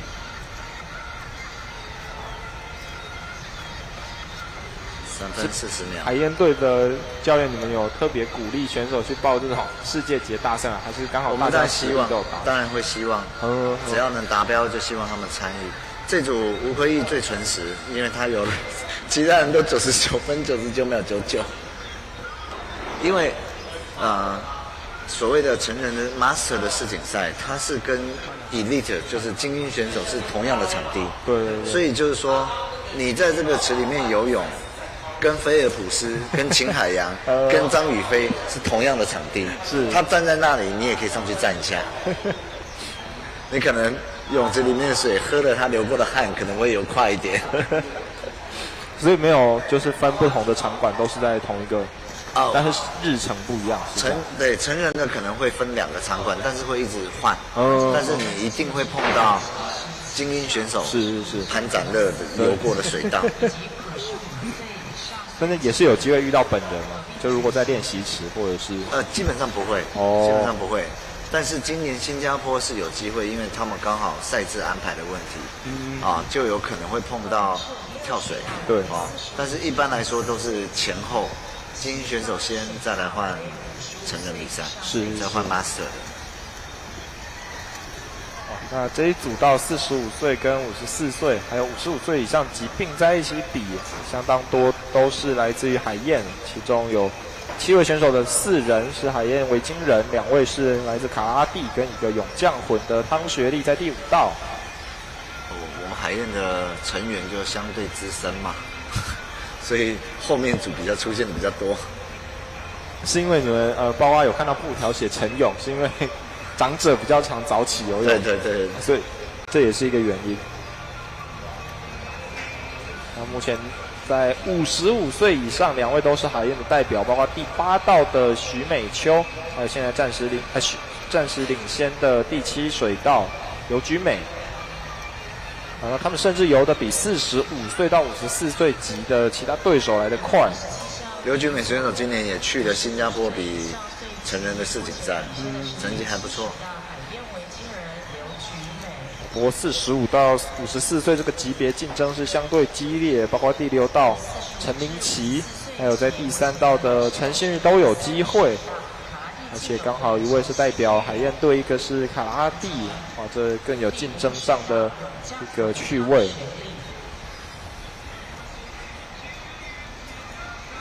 我们看到岸边现在又有小学生年纪的小朋友们在准备，因为稍后会进行的是8岁以下男女混合的200公尺混合4式接力。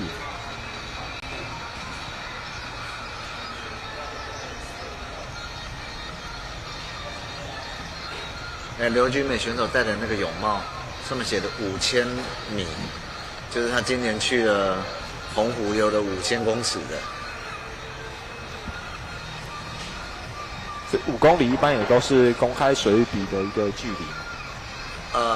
如果以标准来讲，竞赛来讲，大部分是10公里，但是像我们这种 Master 可能就是有3公里、5公里，只要在 Open Water 都算是，都算是任何距离基本上都会有人比。哦，的确看到刘居美哇，整体实力的确是明显比其他不管什么年龄层的对手高出一个档次，已经进入到最后的自由式。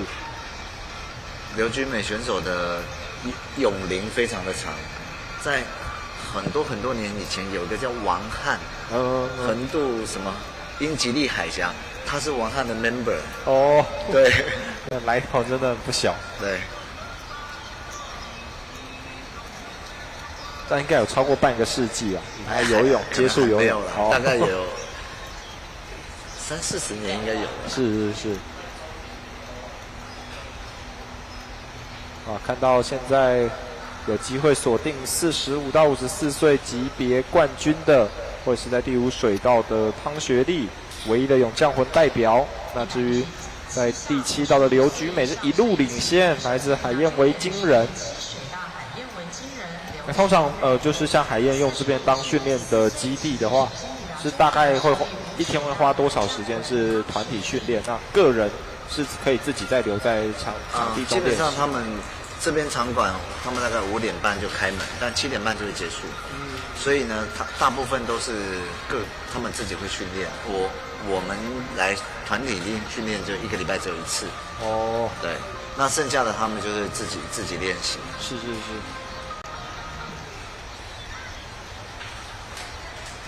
现在还有2位选手，分别是第4道郭梅玲，还有第6道陈明琪。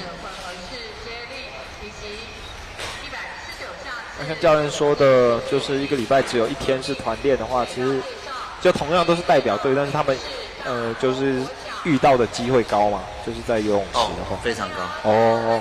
有些人几乎以游泳池为家了，就每天这是生活习惯，就是我每天要来游泳池一下。对，就像日本人泡汤差不多概念。对。现在还有第8水道的菊美秋，也是另一位55岁以上级的好手。她跟刘菊美是唯2报名这个单项的女子选手。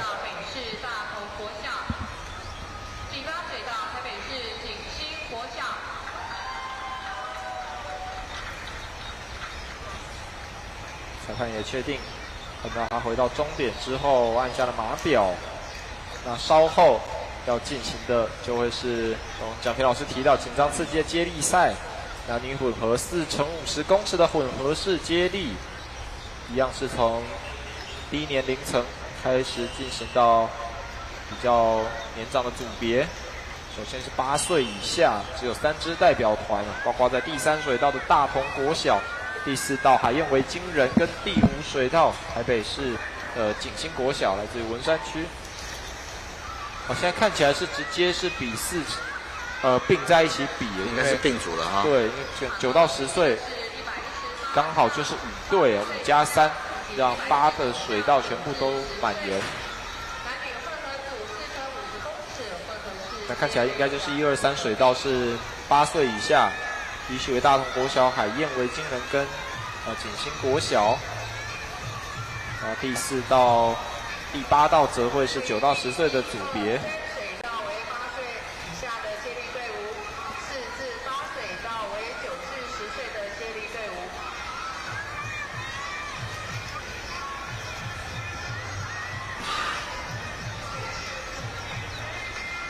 看到在第1道大同国小，明星球员选手林成云又已经准备来进行第2试。真的，昨天他已经铁人7项，今天稍早比完200公尺混合式，现在继续又为队伍贡献接力的一份心力。没错。目前在领先的是第6道，如果照排序的话，应该也是树林竞泳的部分。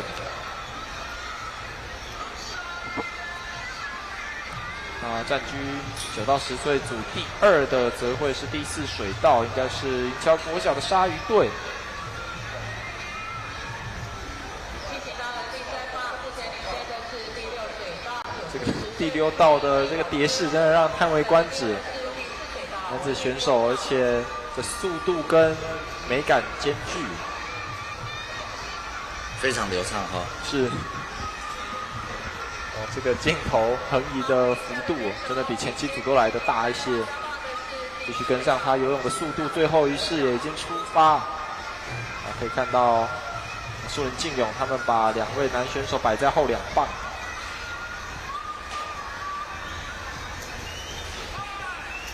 这仅仅是9到10岁的小朋友而已，整体展现出来的竞技水准也相当的高。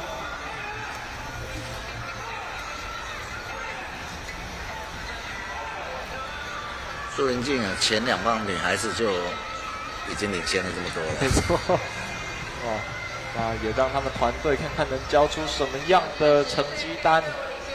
最后参考成绩2分33秒22，哇，跟他们自己报名提供的2分30秒的确相差不多。看来平常就是有备而来。接着看到的是第4水道，第5道。应该会是银桥国小鲨鱼队收获第2没有问题，但是在第7道的大同国小来势汹汹。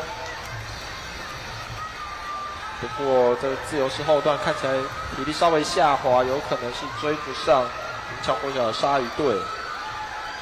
哇，甚至连第8道的景星国小都窜出来，反而哇有机会上演逆袭，收获了第3名。这个跟男女的配置有影响了。是哇，这样最亏的应该是在第7道大同国小，哇，最终很可惜没有能够收到前3，少一面奖牌。那9到10岁的选手们都陆续完赛，现在就看看8岁以下这个级别，哇，第2道的第1道的大同国小现在是成为他们这个级别的冠军队。这又代表林晨云选手又再添1金。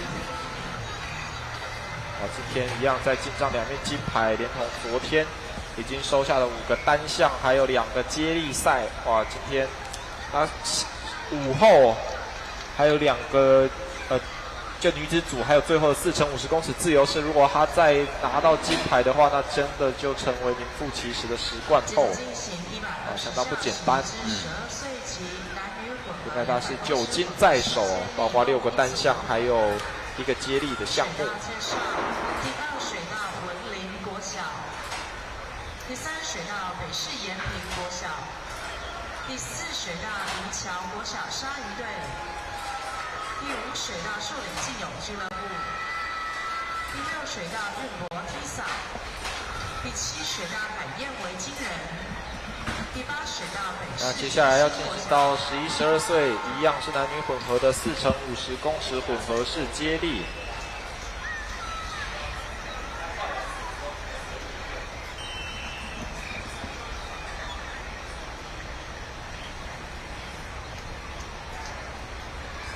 在第2道的会是台北市的文林国小，第3水道则是一样来自台北市延平国小，第4道银桥国小的鲨鱼队，第5道是树林敬勇俱乐部，第6道的运博 TISA 跟第7道海燕维京人，第8水道则是那个台北市的学队来自文山区。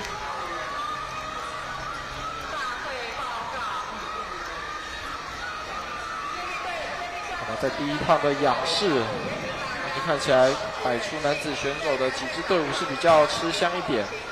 我当然在男女混合的接力项目就是2男2女，所以在性别上还是公平竞争，就看自己队伍根据姿势还有性别的排序，根据他们的策略做安排。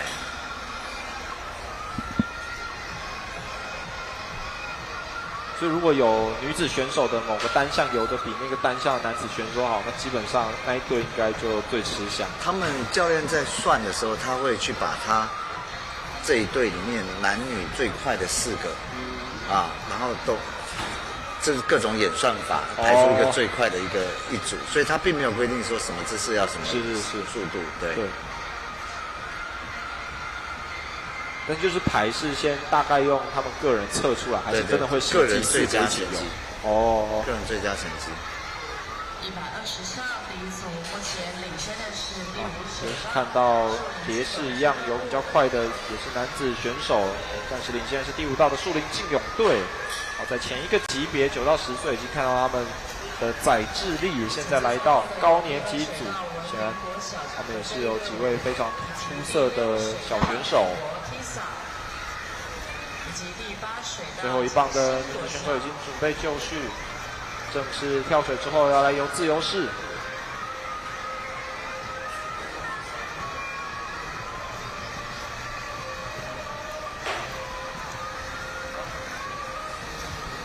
这个自由式的打水之快，搭配滑手，现在看他们能够拉开多少的距离夺冠。基本上树林竞泳应该是无悬念了哈。是。岸上13、14岁的级别已经准备就绪，现在看到冠军出炉，的确就是树林竞泳队。那拿到亚军的则会是第6水道的运博 Tisa，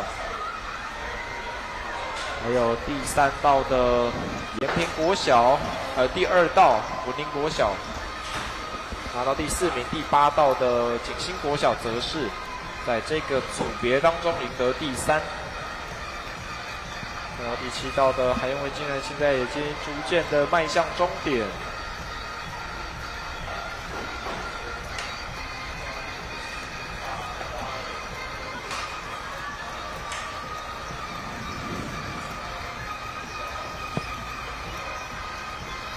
现在还有第4水道的营桥国小鲨鱼队，看起来他们11、12岁的级别跟9到10岁级别和其他同龄的对手们落差是相对大一些。刚刚我们的9到10岁组是赢得第2名。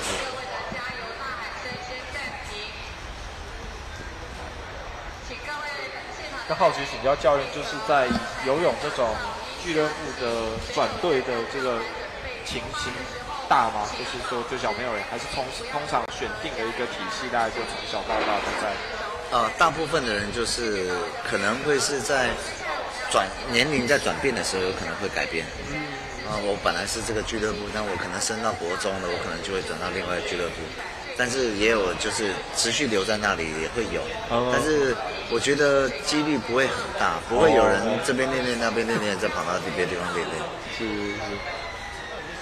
那可能刚开始家长在替小朋友找俱乐部的时候，还是你知道孟母3000嘛，这边都碰看看，找一个最适合自己的。因为其实俱乐部跟校队不太一样，俱乐部就是一个休闲商品。商品是货比3家不吃亏。但校队那就是另外一回事了。你要对学校付出你的责任。是。所以这些来报名运博杯的，基本上就算是用学校名义的，也不算是校队体系。应该算是校队体系。但是如果俱乐部就是课余之后，他们才额外。比如说像我们在台北市有一些分区赛啊，或者台北市小学运动会啊，是这个就你势必不管你在什么俱乐部，你都必须要用学校的名义报名。对，因为那是教育局的比赛。现在看到刚刚11、12岁级完赛之后，哇！现在裁判员在场边花比较长的时间来确认，还是他们在确认现在是13、14岁的级别的参赛的选手跟名单的对应。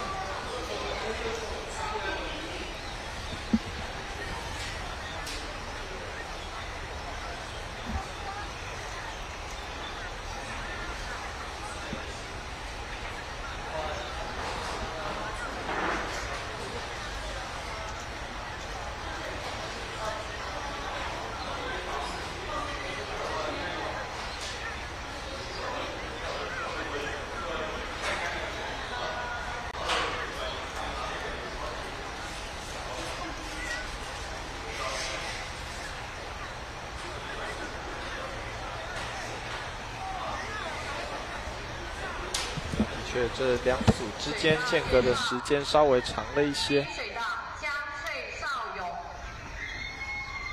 第2水道优第3水道玉博 Tisa， 第5水道北大校友。选手请向来宾们挥挥手，来宾也请给选手们热烈的还在等候裁判员确认之后，选手们才要站上跳台。现在先来介绍一下场上各水道的选手们。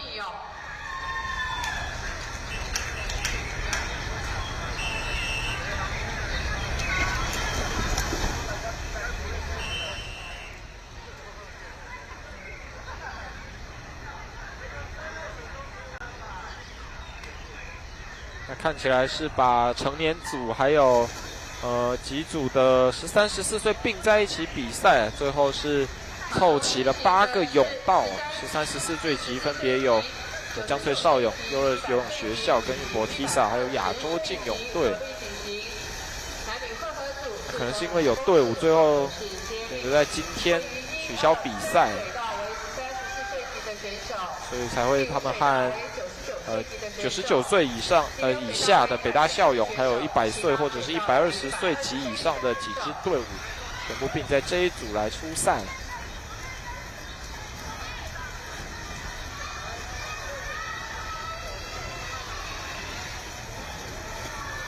那看到前3道，明显就是年纪更轻的这些年轻人们，游的速度也明显快出许多。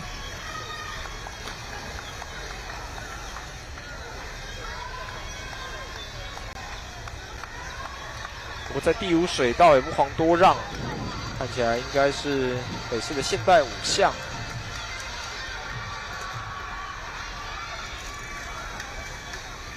大会报告，请海燕维京人的教练或领队，海燕维京人的教练或领队，请您与播报台联系，谢谢。播报台这里有拾获了1副眼镜。请有遗失的选手或来宾，请您与播报台联系。交给最后一棒，一样是自由式的选手。哇，不过这时候就有性别上的差异。第3道是派出女选手，那第2道的男子选手应该在前段就要来反超。现在过了15公尺之后，已经扳平了战局。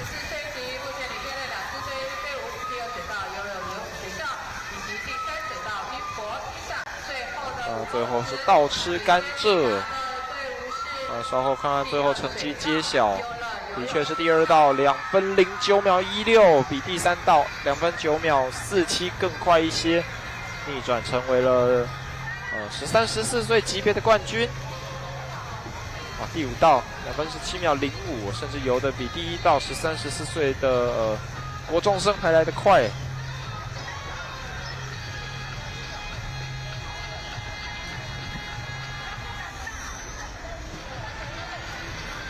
第8泳道现在触墙完赛。120岁级领先抵达终点。第8水道亚洲竞泳。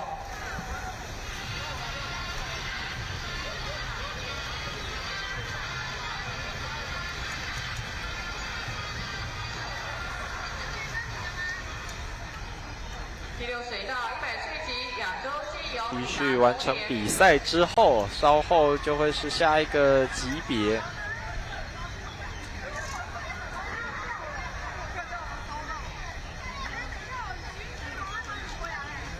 那也会是在男女混合4乘50公尺接力的最后一组。这些都是在160岁级或者是200岁级的选手们。到此现在介绍到第3道是泳将魂，第4道亚洲竞泳，第5水道则是泳将魂的200岁级，第6道是海燕维京人的200岁级，第7道则是亚洲竞泳的200岁级。那刚刚第4道是亚洲竞泳的160岁，第3道泳将魂的160岁，跟第2道卡拉蒂的160岁级，等于是2个岁组都是各有3队来竞争。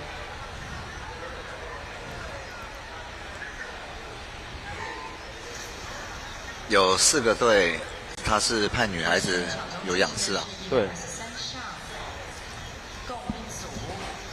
好奇请教教练，就是像团体的混合式，不是像个人是叠仰蛙字，他们是仰蛙叠字的顺序，那为什么刚好是就是仰式要接蛙式？这在规则制定上有什么根据吗？还是就结果就是这么凑巧？我真的还不知道。哦不过我知道是第一棒有仰式的原因是仰式要在水中出发。然后后续的接力刚好都是跳水。对。不然你第一棒如果蝶式、仰式就卡在水里面了。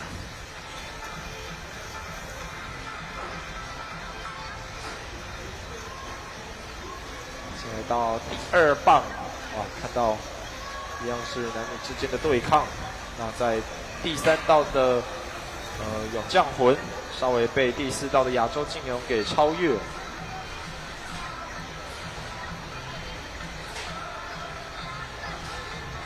那现在亚洲劲勇的160岁极限建立他们的领先，交给第3棒女子选手来游蝶式。123项160岁级，目前由第4水道取得领先，完成了第3棒的交接。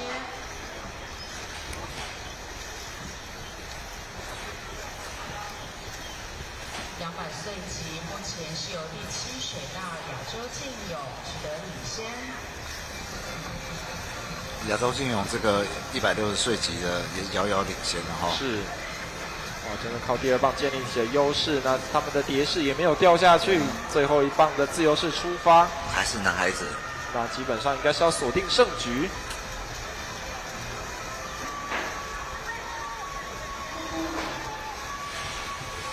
那现在镜头都在带160岁级别，那稍后他们3队完赛之后，我们就会给200岁级的其他3队一点特写的机会。先让他们帅完，再换别人帅。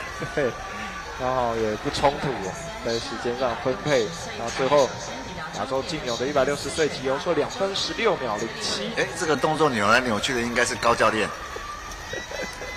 以小明老师的说法是，泳界的洪金宝。对，没错。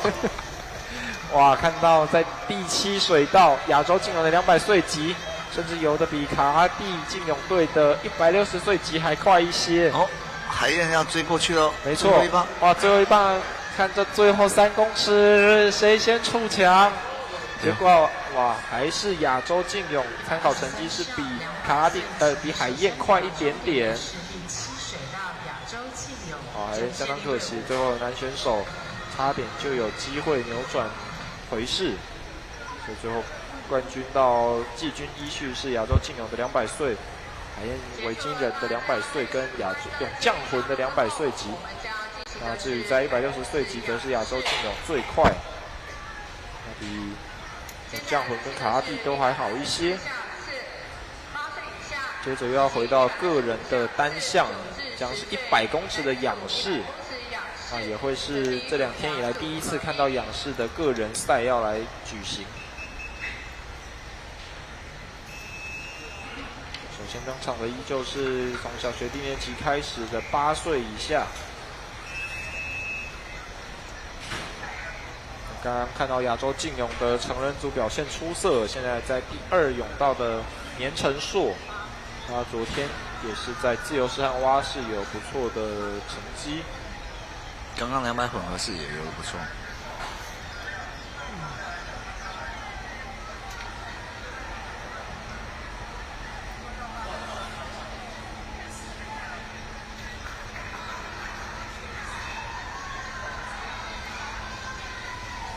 这个小朋友好像蛙镜有点问题，刚刚妈妈跑过来。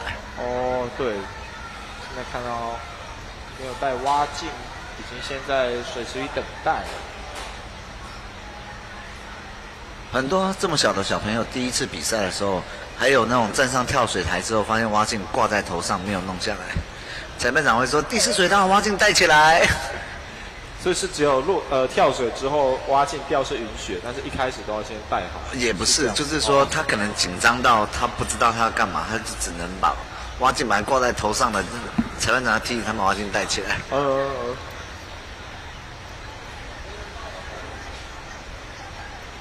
现在蛙镜已经送到岸边。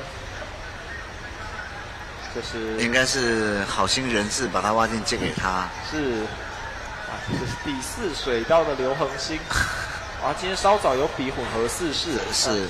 现在在有比仰式之前出了一点插曲，那现在裁判也先叫大家上岸，而改让9到10岁的先进行。我们看字卡显示，有可能是两组要并在一起比赛，还是说应该先处理他的挖镜？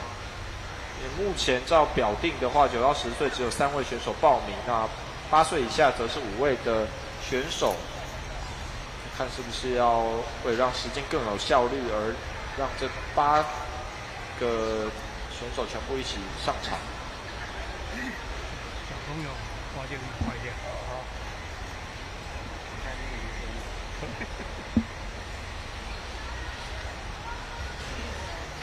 一个选手，他基本上泳帽、挖镜、个人用品都会有个备品，是，这是很正常的。的确看起来应该是跟别人借的，对，刚刚调整了松紧之后，重新回到了水池当中。的确，现在8道全满，所以就是让8岁以下跟9到10岁并组来出赛。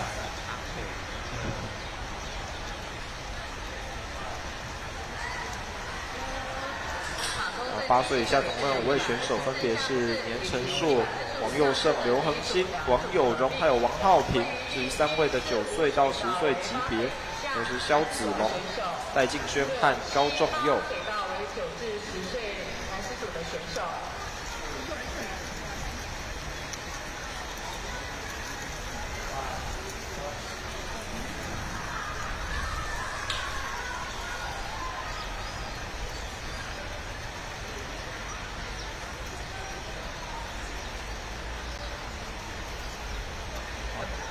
之后，现在进到最后一个50。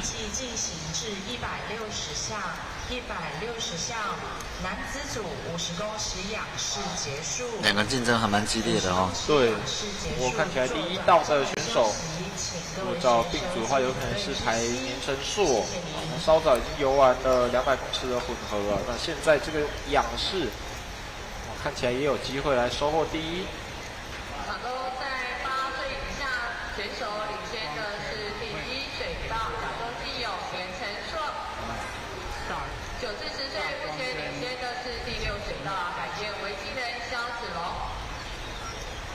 减震然后就背景确定触墙之后，成绩是1分30秒72。8岁以下男子组领先抵达第1水道亚洲基友袁成硕。背景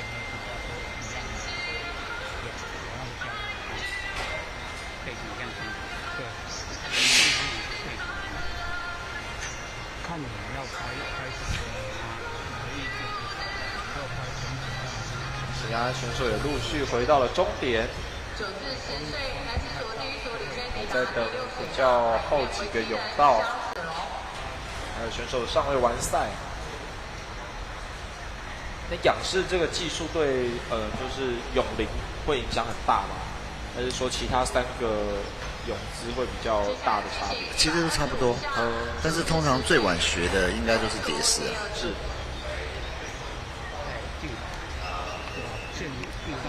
那应该看起来第5道之后才是年纪比较小的8岁以下级别。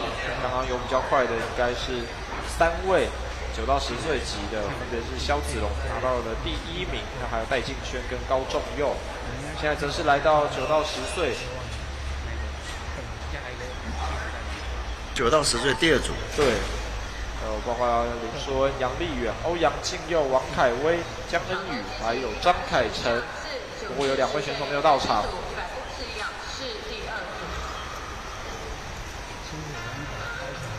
差距也比较明显，在一开始就已经拉开了优势，是第5道的王凯威。昨天也有在自由式和蛙式看到他精彩的表现，个人这次也是报了6个单项。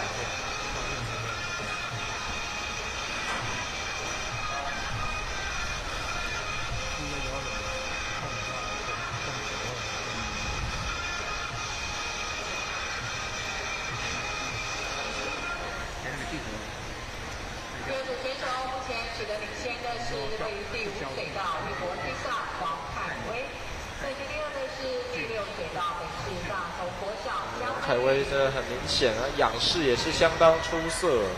昨天不管自由式还是蛙式都有第1名的成绩。现在他的仰视基本上也是又要收获另一个冠军。昨天游的3项都是自由式，分别是200公尺、100公尺跟50公尺的自由式。今天的仰视交出了1分21秒62的成绩单。看远一点的就是你讲的200，看太近的话，非常难把握你的焦点。所以代表除了昨天的自由式3金，今天仰视也是金牌到手，1分21秒62，是比下了其他同龄的对手们。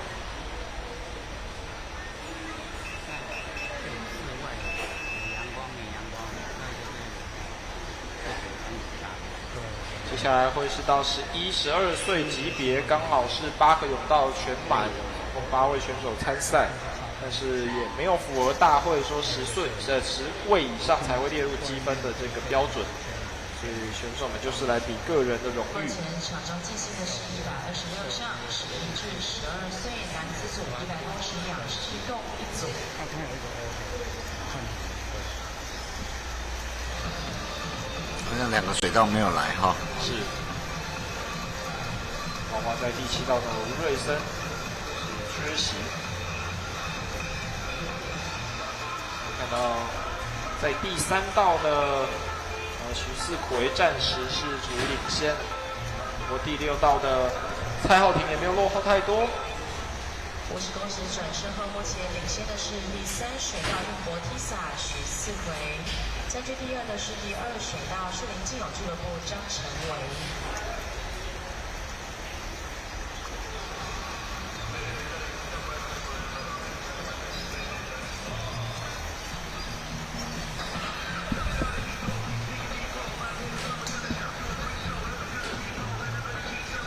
第6道跟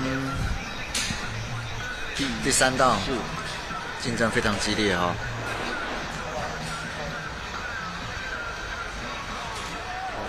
刚刚他们都有一点偏到自己的右侧，又往中间游，是自己感觉到就是还有可能他觉得我要碰到水神，他就开始偏哦，但是还是不影响排序。第3道徐四奎就快一点点，比第6道的蔡浩庭还要快了0.65秒，成为冠军。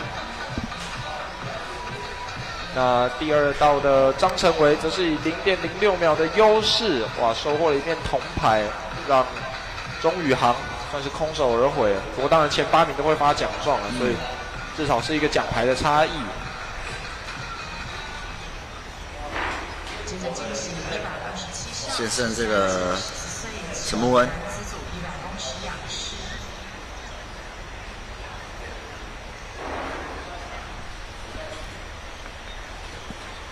那像画面上看到他手比较开的话，是因为可能体力跟不上，还是就是游的习惯这个滑？我相信他仰视才刚开始学啦，刚开始学，不然因为他滑比较开，没有滑到比较后面，他相对推水的距离就会短，是速度就会比较慢。接下来是13、14岁的级别，一样是刚好一组满额。包括看到刚刚拿冠军的是徐四奎，现在他的哥哥徐四同被分在第5的泳道。这一局大家前面这15公尺基本上齐头并进。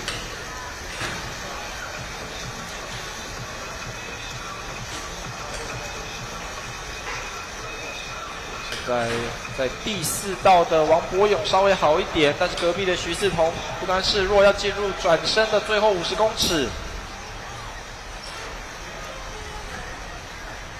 公尺转身后，目前领先的是第4水道优乐游泳学校第5王博勇。但是看起来第4道王博勇是处于比较优势的情况。他们2个的报名成绩都是一样的哈。对，1分12秒。这真的很有世界顶尖的 Regan Smith 跟 Kelly McEwen 在比仰式的竞争感觉。看起来这王柏勇在转身之后的后50公尺还是把握得更好。徐嗣同没办法跟上弟弟的脚步一起拿到金牌，但是他至少也收获了第2名。那在第3水道的高崇祥，并是比第7道的刘轩鹏还快一些些。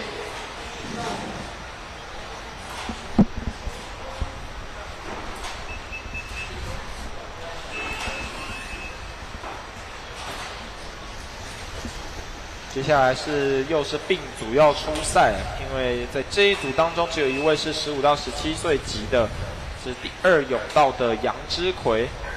那2位18到24岁的选手分别是好来地健泳队的陈崇颖，但他确实这一次就是有仰视，没有继续发挥他的蝶式专长。那第4道则是高子轩，同样是18到24岁级的一位好手，代表团是北市的现代5项。其他4位则都是25岁到34岁的这个年龄段。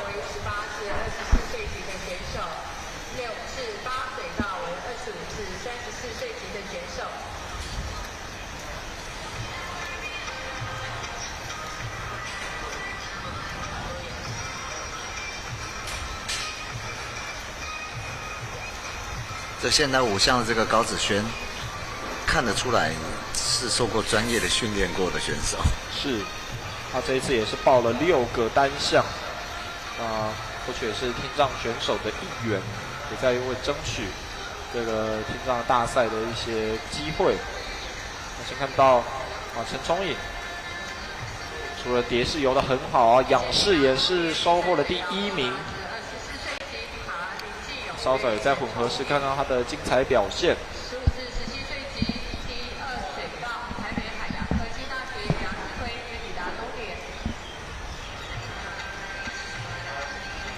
现在选手们也相继回到了终点。剩下第6道的陈杰阳。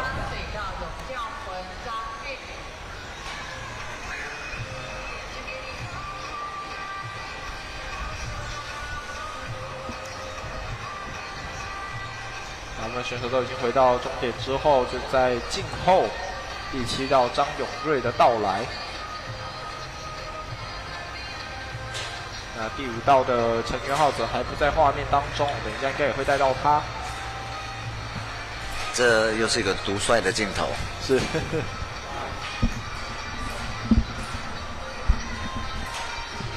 刚刚稍微回头看了一下。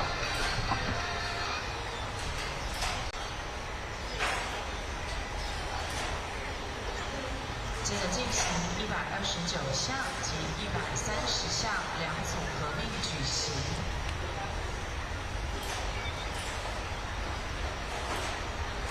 哇！现在最后，改用蛙式的踢脚踢了2下之后再来触墙。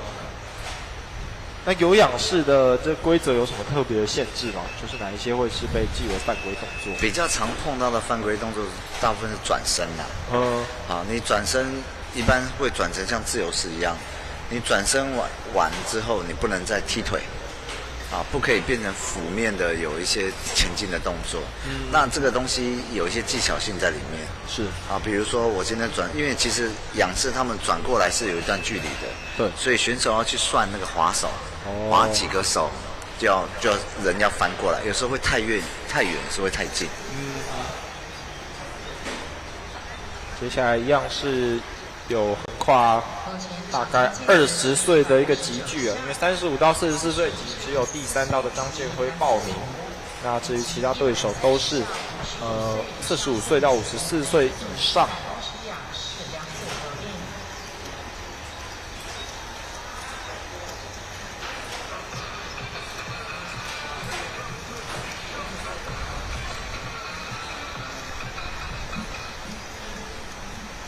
2至3水道为45岁至54岁级，5至8水道为55岁以上岁级。现在不确定是不是有把55岁以上的级别并入因为原本表定刚刚提到的2个岁组是总共有4位选手。那因为55岁以上级高号也是4位报名，那应该有并组啦。对，从这边用动作来看的话，第2水道的应该是蔡德华，那第1水道应该就是张建辉了。所以就算并组，他们彼此之间左右的顺序也不会变动，原则上就是不会换水道，不会去凑他。哦，就并组有一些原则在里面。那但是会不会有选手觉得他原本被排在中间水道，结果就因为这样应该是不太会啦，应该是不太很介意我被排到边边，就是感觉那他也只能接受。第2水道蔡德华很优雅的进入了终点。是。触墙之后，然后他的成绩是1分44秒47，也是在他这个级别里面游最快的。那第5水道的是55岁以上级。是54岁级，首先抵达终点的是第2水道亚洲劲友蔡德华。就是优雅的拿冠军。各位来宾，位于第6水道是我们目前高龄90。但是游的过程如果碰到那泳绳也不会。碰到其实原则上裁判不算犯规，去，就只是减速自己速度。对，但是你不能去手去勾那个水道绳，去勾着它让你前进。是哦，会有人做这些动作。尤其在练习的时候，就是不要说别人，我也会很累的时候，你会去抓那个水绳，然后一抓，那你就往前跑了。哦，所以这个才算犯规。对。就只要不是靠他推进的话是允许。对，碰到其实是还好，我觉得大部分的裁判老师不会在这方面太多的琢磨。好，我们稍早也看到少见的双手仰，对，双仰。现在王万路选手，另一位亚洲劲勇的好手。因为我们这次的年长者的税级顶多就是最多就55，这个王万路最起码70。所以如果没有细分的话，他们就是反正大于55岁，就是一起跟可能相对年轻的对手比赛。对对。那他们就是比较更年长的，有些队就会觉得说啊，我要跟年轻人比赛，就会稍微比较紧张一点。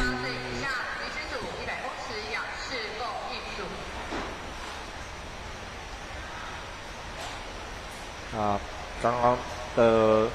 男子100公尺仰式告一个段落之后，稍后又是从女子组的年轻组别开始进行8岁以下级别，总共有6位选手报名。那还是一样有一些熟悉的名号，包括第4道的曾心宁，还有第5道的王佑新。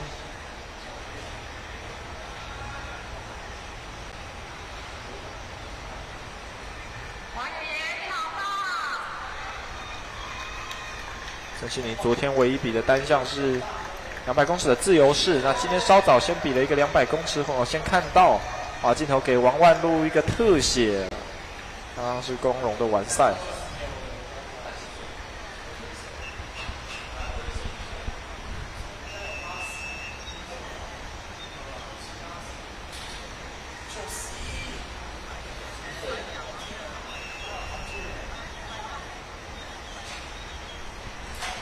曾心宁昨天在200公尺的自由式是拿到第3，那稍早的混合式，他也有出赛，是同样拿到了一面铜牌。那现在他的仰式100公尺，看看能不能更上层楼。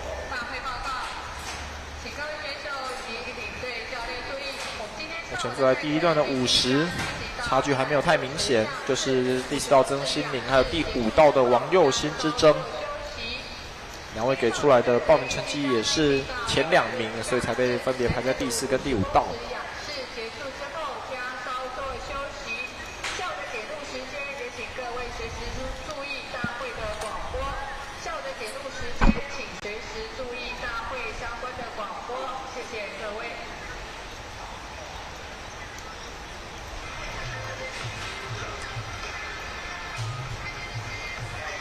他们在要进入5公尺线之后，它是可以转过来翻成自由式的滚翻的，所以在这个转身的过程中，其实犯规就会比较容易出现。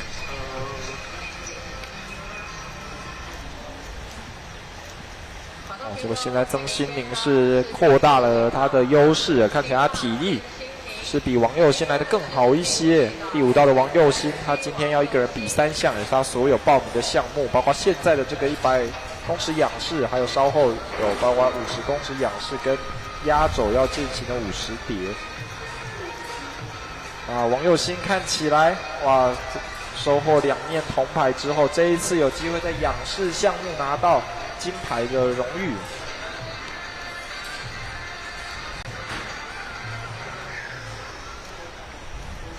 刚刚是曾心宁，第4道曾心宁，昨天是在自由式拿到，跟刚刚的混合式拿到铜牌。那这一次他的100公尺仰式拿到第1，至于王佑新则是在这个项目第2名，稍作休息后，随后还有2个单项要进行。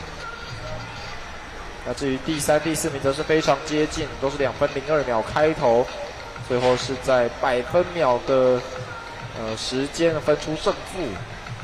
第6道的高安佑还是比李庆宁还快一点点。这个就是有没有奖牌的差异了。的确，比赛虽然说可能年纪低的还不用这么在意胜负，但是只要有排序，哇，如果能更好的话，那当然绝对是最理想的结果。不过有遗憾才会有下一次嘛。是。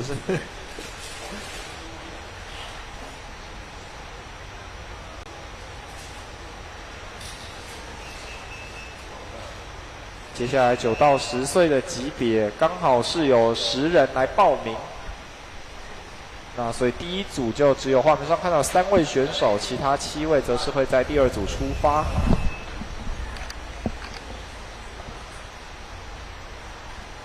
第3泳道是来自定内国小的严云轩，第4道则是延平国小的常嫣蓉，还有第5道汐止国民运动中心的郭雅欣。目前场上进行的是132项9至10岁级女子组100公尺仰式共2组的第1组。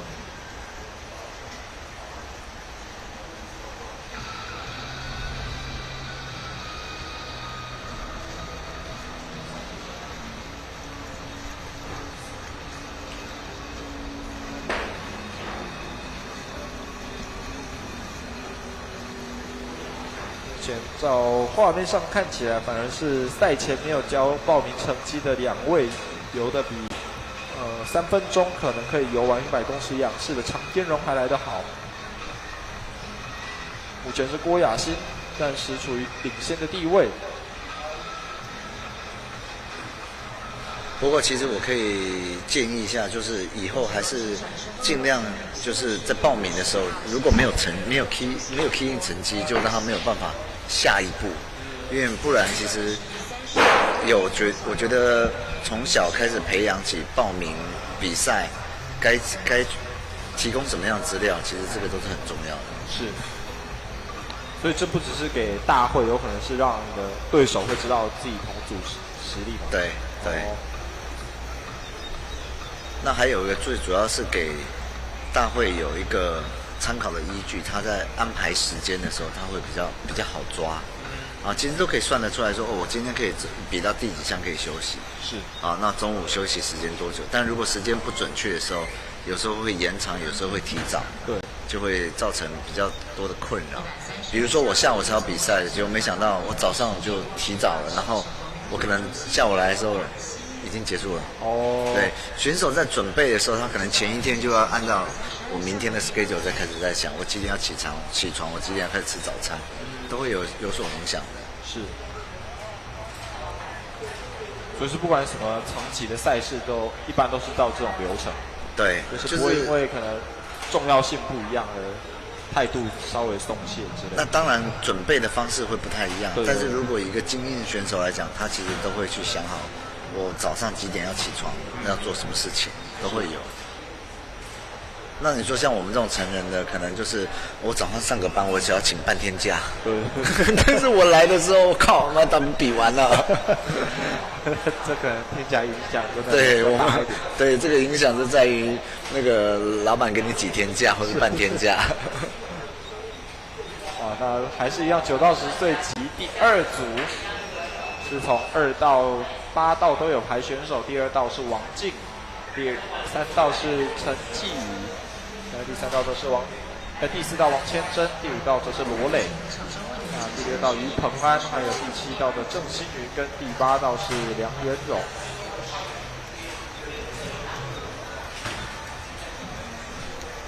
那这一组别就是7位的选手都有提供参赛的报名成绩，所以也才会让他们都分在同一组。那不过刚刚看到前一组2位没提供报名成绩的选手，反而表现得比另一位对手来得更好。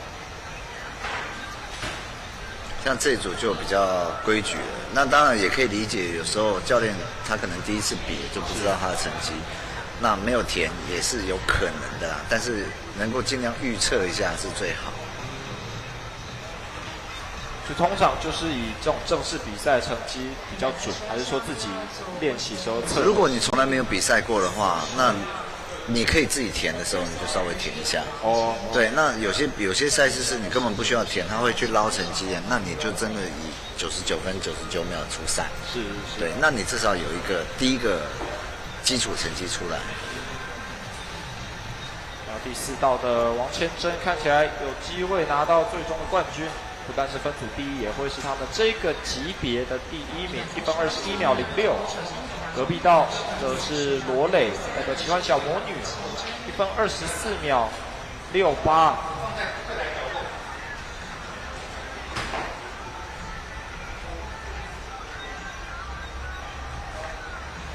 其他选手也相继的回到终点，的确都跟他们当初给的报名时间没有差太多，误差5到10秒以内。这确实对于赛会的安排会更加的顺利，至少就照大概预期的时间走。接着是来到11、12岁的级别，总共2组哈。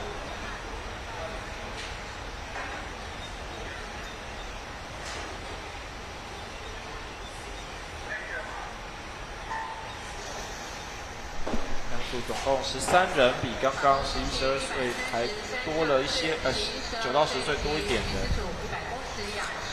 从这组的报名单位看起来，戏子的人好像比较喜欢有仰视啊，全部都是戏子国民运动中心。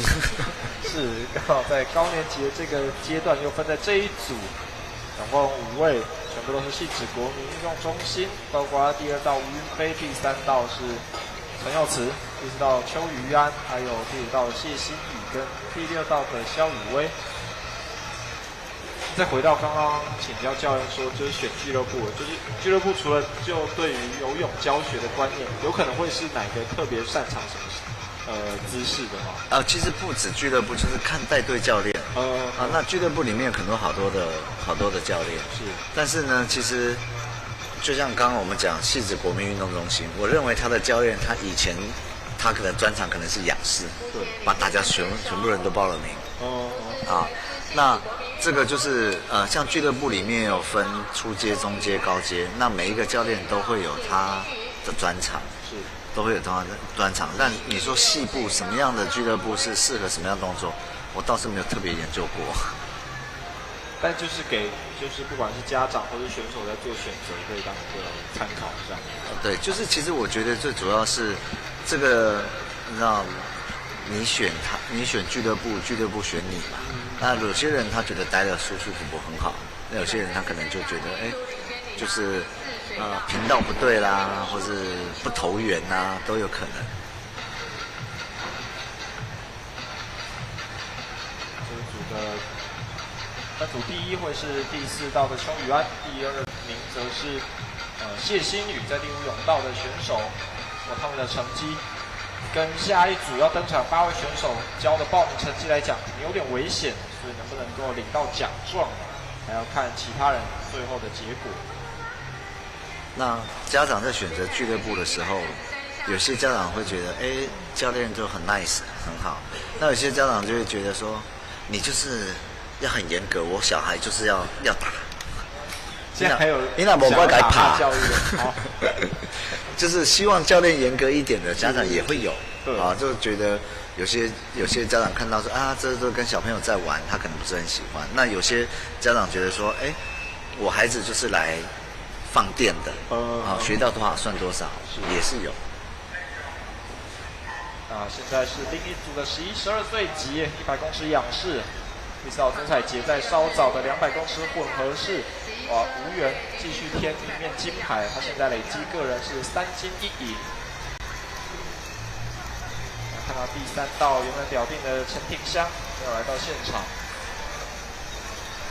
目前第4道的曾彩杰暂时是处于领先，不过当然优势并不多，因为第2道的蔡艺欣现在追了上来，第2道、第5道，没错，第5道陈品君，在稍早也看到他的精彩表现。来到了转身之后的最后50公尺，分别为第4水道北市大同国小周彩杰，第2水道贺世丽蔡艺欣。周彩杰目前还是处于领先。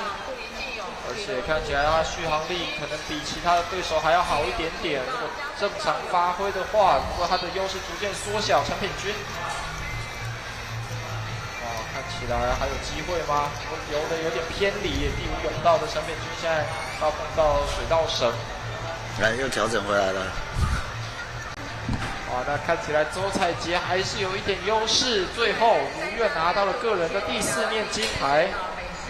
个单项拿到了4金1银，朝去年的5金行来迈进。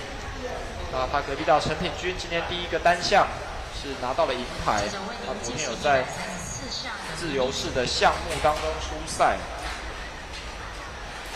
那他昨天就是打头阵的200次。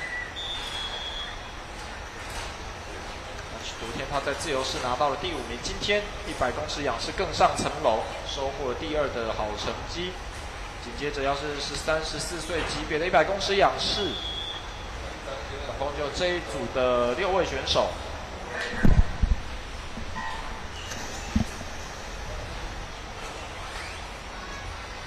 目前为您介绍134项13至14岁级女子组100公尺仰式共一组。目前领先的第4水道优乐游泳学校。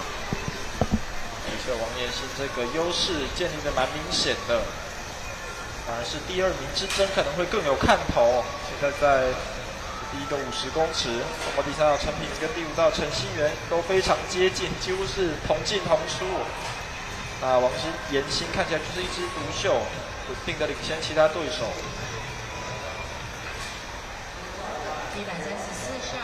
就连换手的节奏几乎都差不多。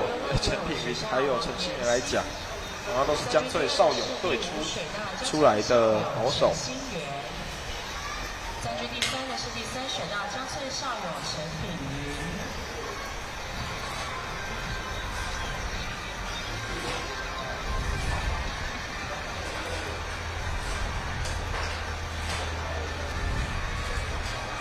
王仁兴是没有意外的一路领先到中场，1分13秒15。第2名则是第5道的陈心媛，比队友陈品还快一点点，1秒钟的优势夺得银牌。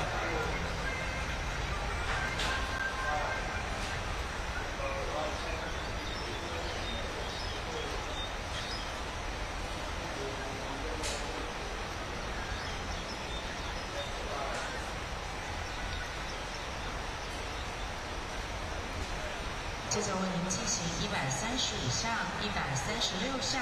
但是就是这个水道绳基本上都是浮在水面，那应该也没有选手有可能游到就是低到直接从横跨到隔壁泳道这么夸张。有这种情形，但是通常不容易看到。就比如说混合式、仰式、转蛙式，他一个滚翻，脚一踢歪，他就到隔壁水道去了。我所以不是有意自己就看过个2、3次。是，对。所以偶尔还是有可能发生。他这个仰式转仰式也有可能，他可能离墙壁太近一转，然后脚一踢歪，他就到隔壁水道了。那这种就 disqualify。接下来是100公尺仰式的项目，不过这是比较多组并在一起。因为15到17岁级只有2位选手报名，25到34岁也只有2位，那包括后续还有35到44岁，还有45到54岁，全部都各2位，所以最后就全部并在现在一起出赛。姐姐妹妹大乱斗了。这个年龄的横跨范围大概有30岁之多，没错，1倍的差别。跟阿姨一起竞技的概念。不过这当然也是难得的经验，毕竟大家一起游泳一定是有过这种经验，但是要一起比赛可能是比较少见。没错，不过游泳是所谓的客观项目啊，自己跟自己比。对。对。那就只是差在这种有转播的时候，大家可能焦点都在第1名的。对，是。哦，那看到2、3、4泳道几乎是同时转身。不过其实我相信他们自己的队友也会帮他们录影的。是。对。所以还是有自己的高光时刻。没错。基本上我觉得这种个人运动有没有加油团，其实对你的成绩没有什么影响，但是团体的气氛会差很多。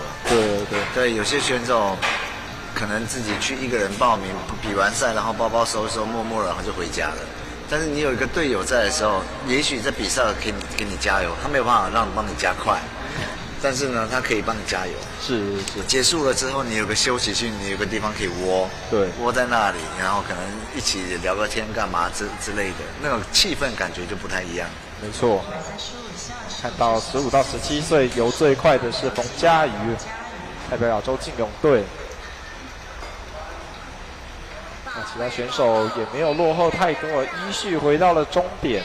项目4×50公尺自由式接力的队伍，请。那反正就是选手这样遇到临时要并组，大家都还是遵照大会的安排这样。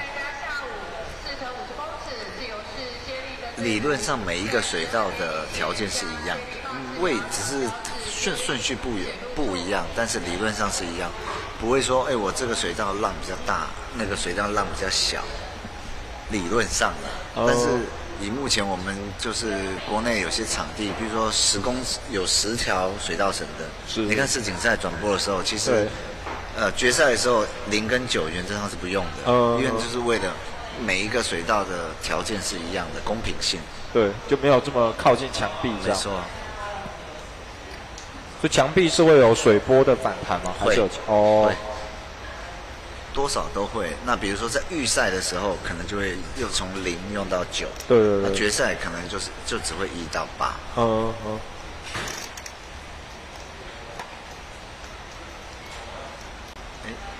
有些水到线上了，然后他等一下会偏回来。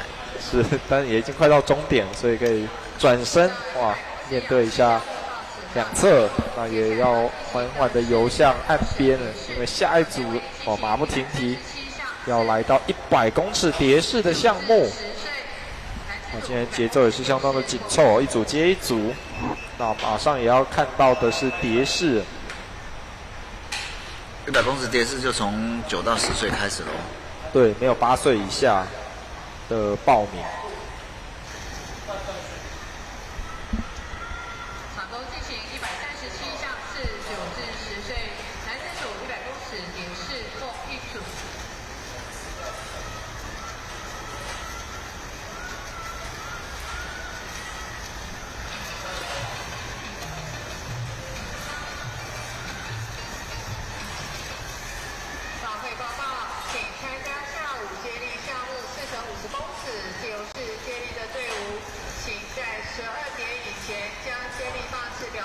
那看到率先转身的是第4道的林宥达，一样来自游泳的强校大同国小。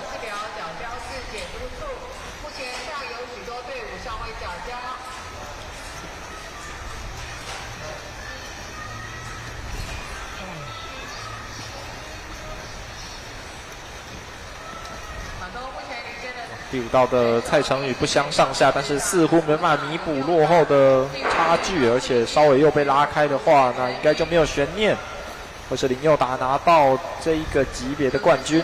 没错，也只有1组了啊。是。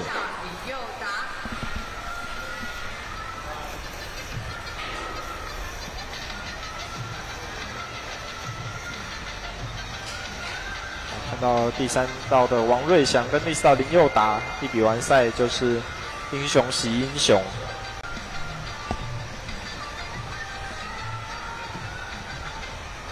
第7道则是还因为惊人的刘点化，还有刚刚回到终点的也是第6道的陈佑照，另一位大同国小的学生。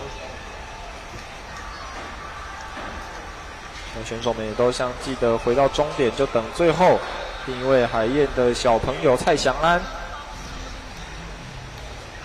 那假如像蝶式游到后面，不管什么距离，如果快要没力的话，他还是必须用就是蝶式的动作完成。对，没错。所以蝶式其实非常非常难游。对，因为你没力的时候，其实每一下划水都会非常的辛苦。是。所以就算你腰已经几乎挺不起来，还是要把这个距离给结束。对。就如果在不犯规的前提下，手会抬不起来。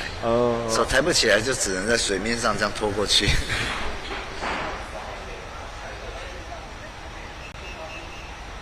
这一组所有选手完成之后啊，紧接着会是9到11岁级，11、12岁级11、12岁，对，还是100公尺的蝶式项目。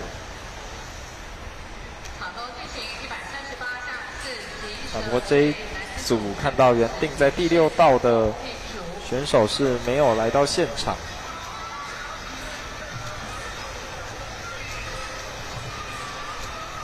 第6道是优乐游泳学校的吴瑞森啊，今天看到比较多是优乐游泳学校的选手最后没有来参赛。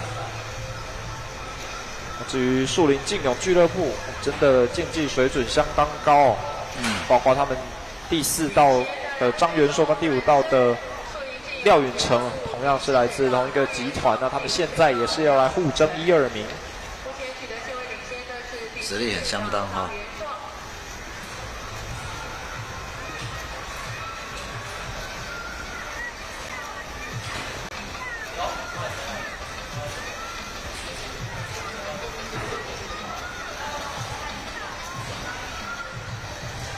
那像蝶式的换气也是几乎是看着前方的话，他们要怎么也是只能用余光来瞄对手的位置。对，而且蝶式跟蛙式，你只要偷瞄旁边的，其实非常非常的明显。我们镜头一看之后，他在偷看旁边。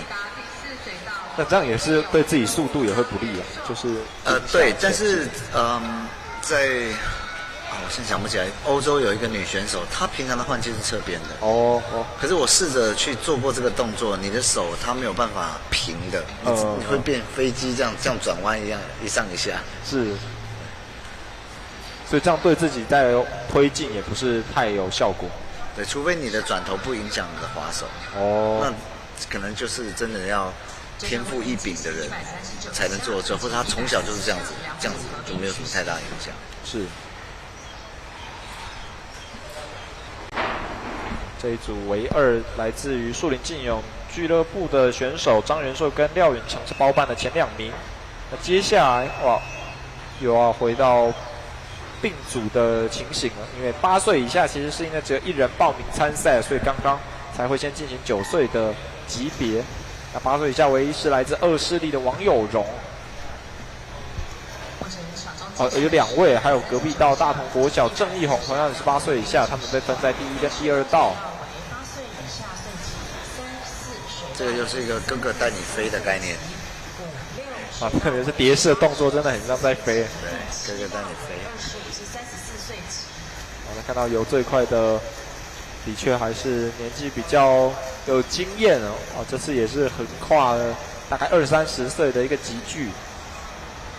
那陈崇颖最擅长的就是专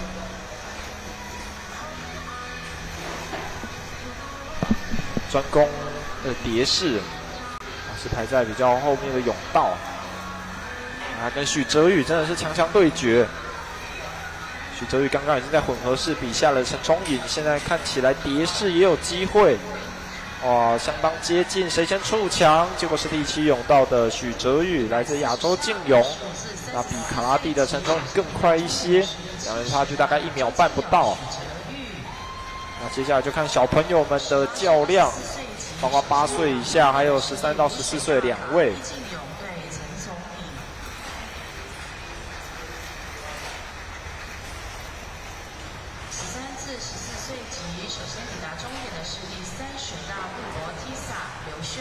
哎，现在回到8岁的主场了。对，啊，在其他对手们都完赛之后，现在属于他们2个人，而且实力相当。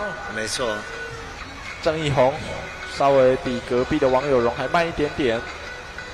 那昨天我们也看到2势力其实有蛮多的选手都有比自由式跟蛙式。那今天是现在才看到有他们的选手参赛，结果早一步触墙的还是第1道的王友荣，那比郑义宏还快了一点点，对，不到0.2秒，形成了他8岁以下第1名跟第2名。好，接下来就是看到4位宣传大使之一的高教练，他这次也是只报名了3个单项。这个也是并组了，我在想。是。高教练现在我们所谓的王者之道第4水道。是，看得出他实力也是最为突出了，所以排第4道绝对不为过。稍早已经比过一个接力，这是他今天第1个单项。昨天他在50公尺的自由式拿到银牌，那目前的蝶式看起来很有机会收获金牌，还是昨天4乘50公尺混合式接力的金牌成员。男子组50公尺仰式结束之后，将稍作休息，下午的解录时间也请各位选手们随时注意大会的广播，谢谢各位。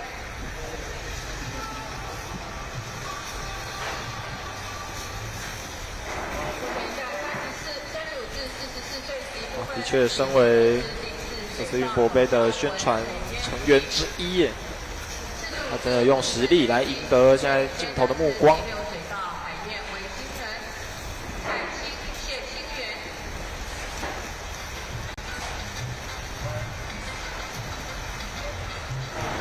高进顺教练现在即将要通过终点，高教练剩3公尺了，你加油啊！确实还是率先触墙，啊，没有问题，收获了这一面金牌，在100公尺蝶式的项目，所以他目前是进账1金1银。那昨天他虽然没有办法在镜头前面跟大家来展现他在世壮运金银铜牌的这丰功伟业，但是他也透过声音来给大家带来奖评的服务。我相信昨天有看转播的观众朋友，应该也有听到一些对游泳的见解，还有精辟的解析。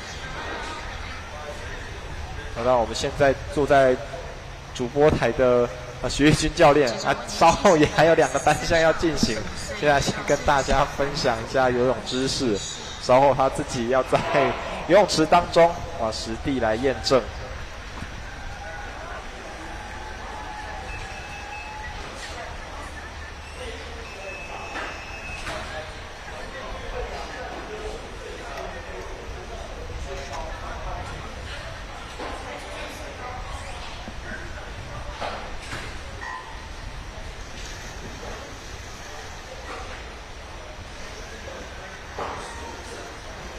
现在是55岁级别的最后一组了，对，100公尺蝶式。稍后之后会进行的是女子组的项目。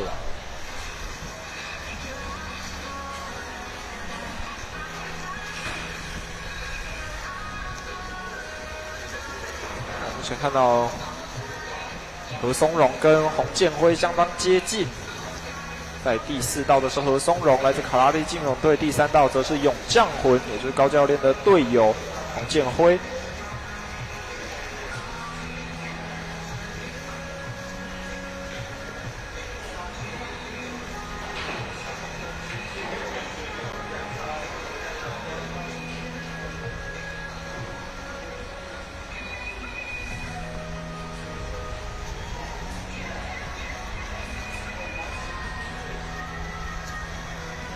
目前一样是伯仲之间，相当的接近。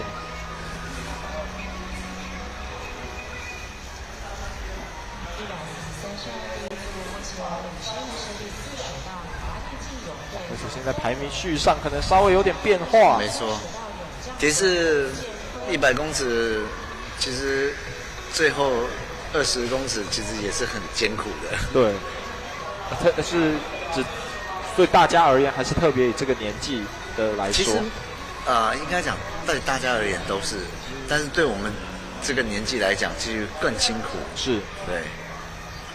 其实他们，我可以理解，他们每一下滑手都是一个撕心裂肺。我看谁会先碰到最后的终点，结果又是第3甬道，哇的何松荣更快一点啊！第4道的何松荣比下了第3道的洪建辉，快了一点点。是，些微的差距，就是一个换气的距离的时间。所以其实触墙也是非常重要的，因为它可以选择踢腿进去，或者是滑手滑进去。滑手滑进去，它就变得还要再绕一圈。对。所以每一个选手在最后在看他什么样的距离，什么是要用踢腿进去触墙，还是滑手触墙，那个都是要自己要做出判断。是。接着就要来到女子组，一样是100公尺的蝶式。那8岁以下只有2位选手，高桥欣和陈宇杰，他们跟9到10岁的5位选手是并在一起出赛。好，都进行144项次以及145项次两组合并，位于1、2水道为8岁以下选手。现在很明显形成2个集团，前3名自成一格。那当然也是因为他们是9到10岁，经验更好。那2位8岁以下就是互相来竞争。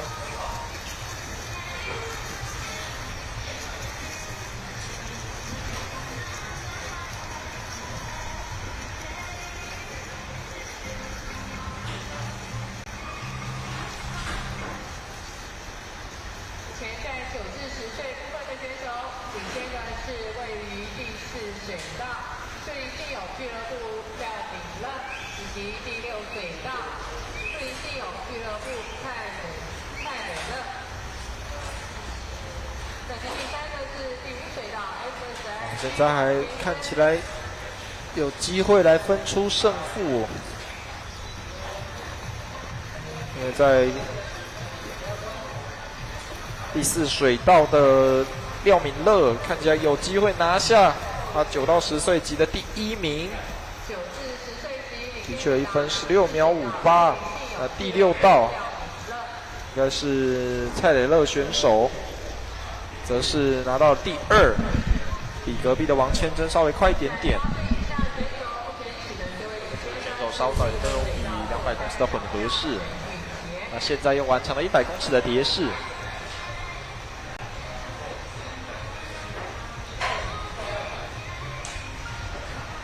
这些小朋友真的是你很难想象10年后他可能是一个什么样的一个国际型的选手我们都不知道。的确，真的孩子的从小培养，对小孩子的潜力无限。但就世界顶尖的选手，他们大概都是不是都大概5岁以前就会开始接触这项运动？对，基本上像日本啊、美国啊，他们这些小孩，其实他们会所有的运动都玩。他可能今天练练游泳，明天打打棒球之类的。对，还有比如说早上1堂课，对，是棒球，打完去游泳都可能。我曾经在就是日本的小朋友的俱乐部，就差不多看到练习时间，就会有小朋友带着棒球棍，穿着脏兮兮的棒球装，然后来游泳训练，表示学校已经打过一轮了，是，滑垒滑了一轮了，可以顺便去冲澡一下，然后泡在水里。就是可能他们在10岁小学阶段，他们就很多的选择，不一定就是定下来说我就是将来要游泳，将来要跑步，将来要打球。这个11到12岁级只有3位选手，那看到第3道的方雨桐是遥遥领先其他2位，不过隔壁谢欣宇跟陈炳熙则是互相同时来转身，也是要来竞争第2的位置。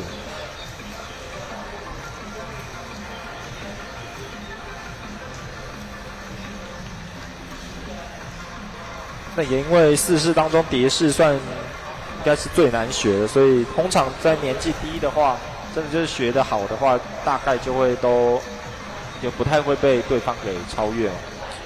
就相较其他的，就是学习的过程会比较辛苦，但你一旦学会之后，就大家会稍微到了一个程度。那接下来就是比训练哦，动作基本上也会有调整，但是主要是以训练为主。你有没有看过那个张雨霏身上挂了一个哑铃，然后拉单杠拉个100下？我是5下我拉不起来，挂哑铃。啊，的确，两人几乎从头到尾这100公尺都是同时来到终点，在过程当中也都非常接近。谢欣宇跟陈炳熙最后就是0.2秒的差距。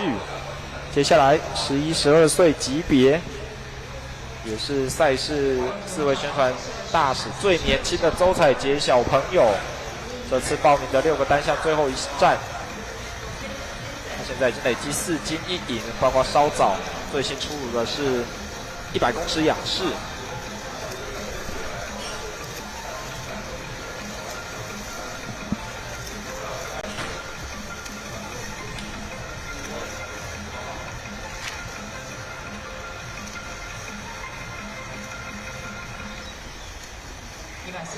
那先看到周采洁一样是率先转身，持续维持他的领先。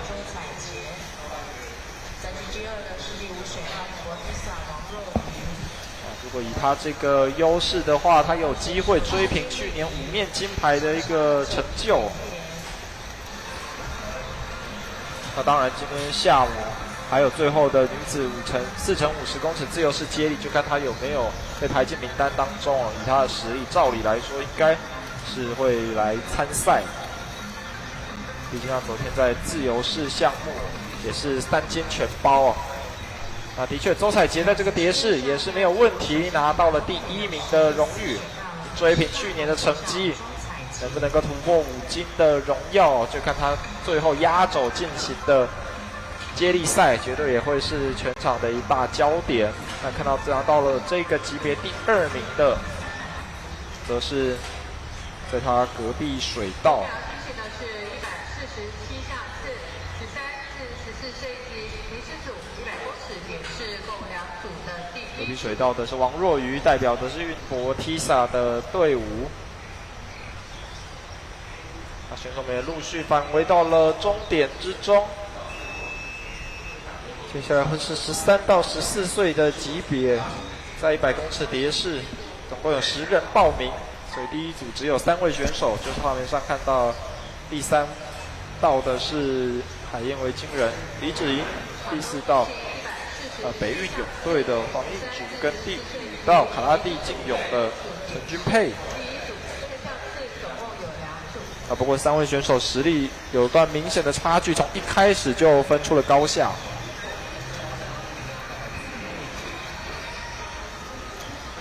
选手算是他林芷莹是平常就专攻蝶式嘛，是他的专项。他这个年纪基本上没有再特别分专项，但他可能年资比较长一点，就是这样。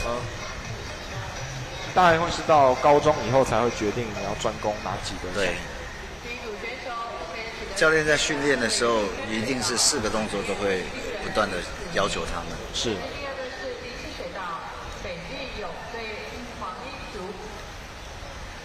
所以不太会有选手真的从小就发现只有1、2个式特别好，然后就其他2个都不练。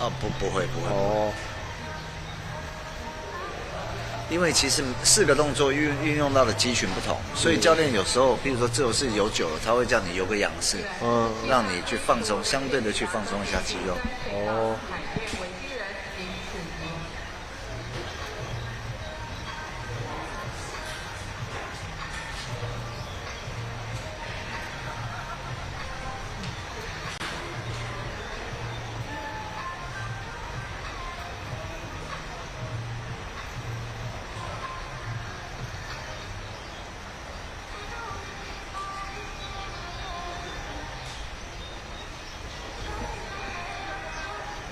现在看到已经选手这前2名的差距，就如同一开始所呈现了。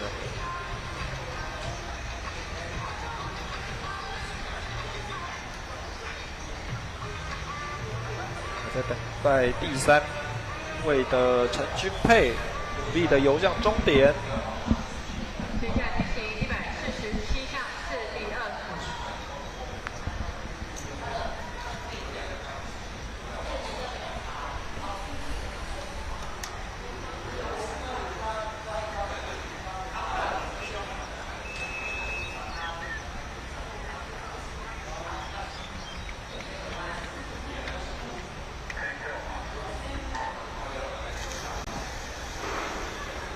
现在是13、14岁的另外7位。女子的100公尺蝶式也出发了。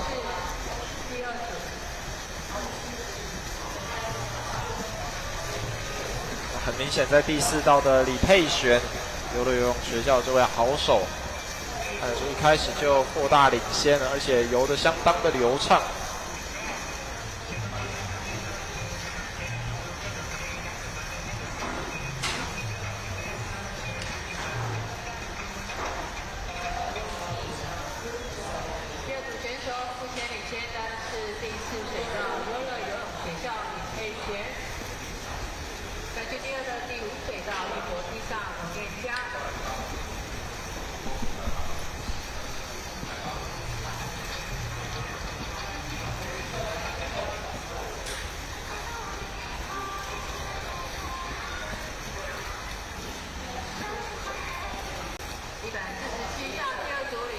看到李佩璇率先回到终点，而且游出1分05秒10，几乎就是跟他教的报名成绩一模一样，算是完全达标。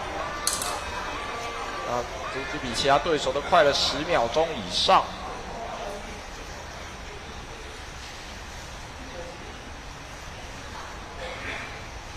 接着进行148上15至17岁及女子组共1组。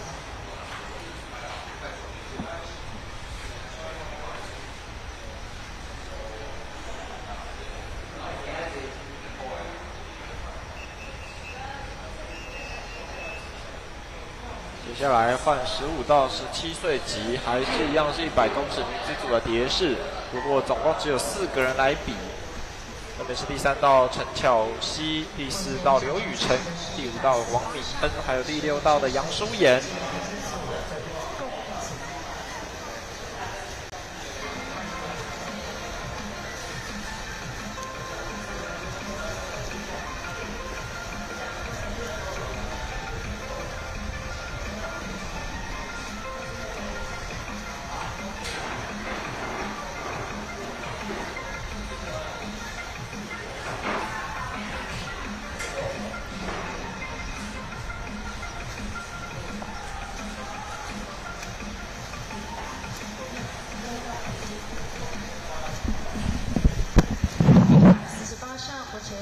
是第5水道运博 Tisa 王敏恩，以些微差距暂居第2的是第4水道优乐游泳学校刘雨辰，暂居第3的是第3水道 I Love Street 陈巧希。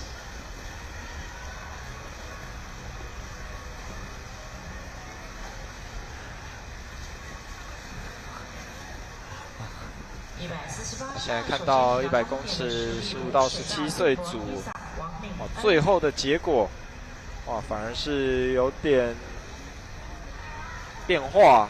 第5道的王敏恩，运博 Tisa 选手是比第4道的刘雨辰还快一点，而成为了这一个项目的赢家。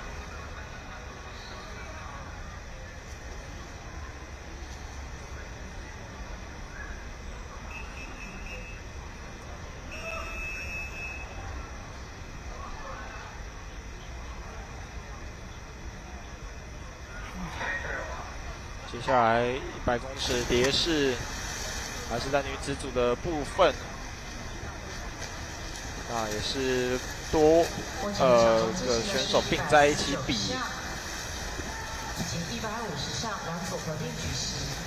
年龄段横跨18到24岁，那25到34岁，以及35到44岁的这几位好手们同场竞技。5至8水道为35至44岁级。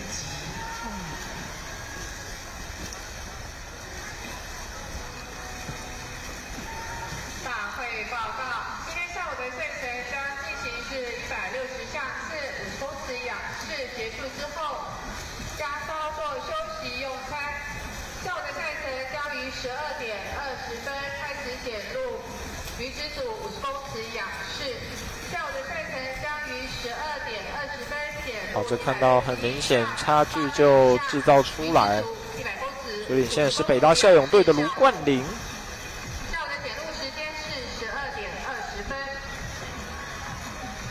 游出的成绩1分10秒54， 149下，成为跟他同龄的选手当中游最快的。另外一位是他的队友，也是校友，就是同校的好手，平常一起并肩作战的苏艺如，在他隔壁道。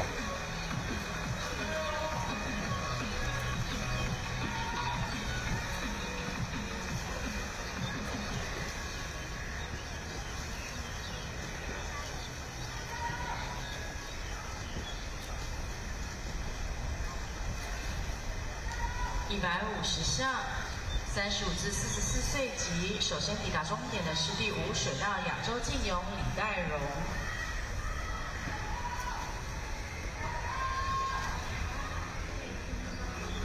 那当然，昨天有在转播室为各位大家提供转播服务的魏儿教练，代表勇将魂出赛，他也有游这一趟的100公尺蝶式。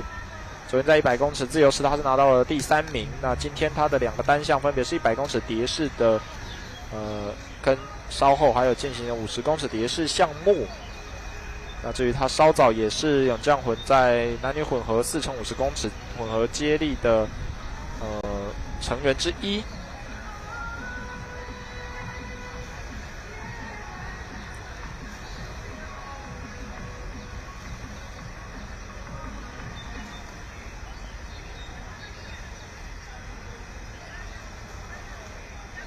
接下来要进行的是151项次、45至54以及55以上还在等尚未完赛的选手游回来。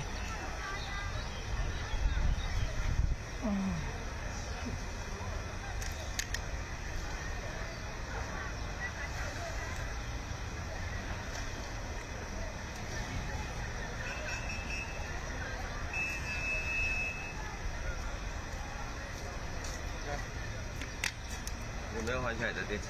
啊，还没换，正式报等下换，这个完我要换。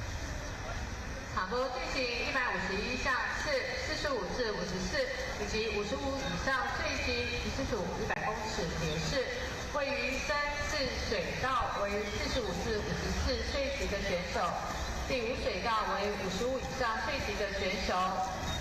大会报告，请选手们以及各领队教练注意，上午的赛程将进行到160项。看到是比较青壮年组的年龄段的，45到14岁和55岁以上的级别是现在合并出发。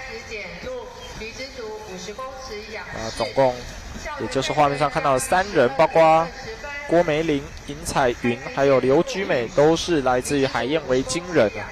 甚至刘居美稍早才在200公尺混合式有精彩的发挥，刚也看到他拿到金牌的实力。那刘居美现在一样是游在前头，即使他的年纪是场上3位选手当中最长的，但实力依旧。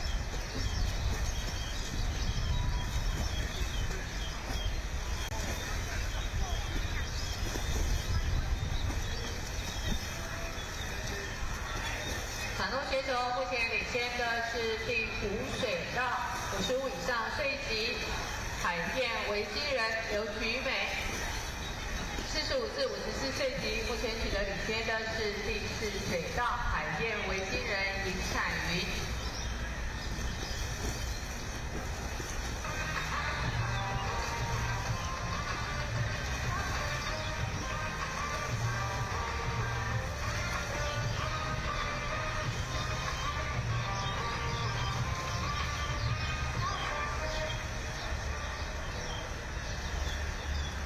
2分钟内完赛。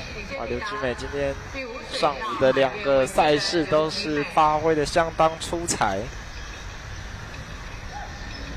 接着是同样来自海燕维京人的尹彩云，郭梅玲一样是在这边接受训练，来找熟悉的场地。那也是完成了他在45岁到54岁这个级别的100公尺蝶式。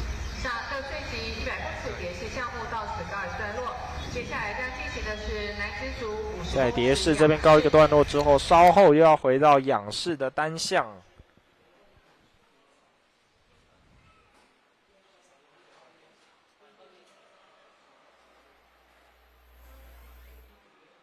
那当然，现在现场也先进行场地的整理，稍后会从50公尺的仰式，第一年轻组别开始进行。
请各位裁判老师就执行位置。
目前场中进行的是152项8岁以下男子组50公尺仰式，共4组的第2组。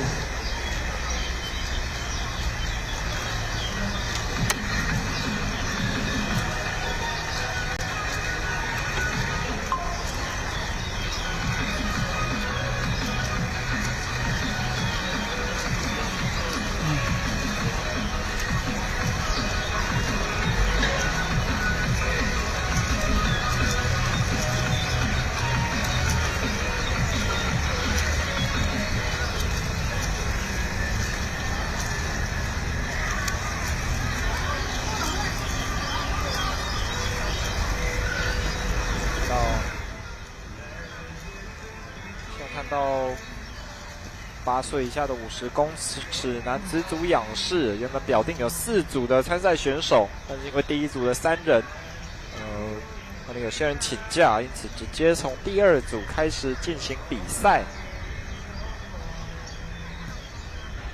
看到50公尺的确差距还蛮明显。第2组首先抵达终点的是第5水道北市景兴国小。第5道应该是刘思胜选手，是拿到了分组第1。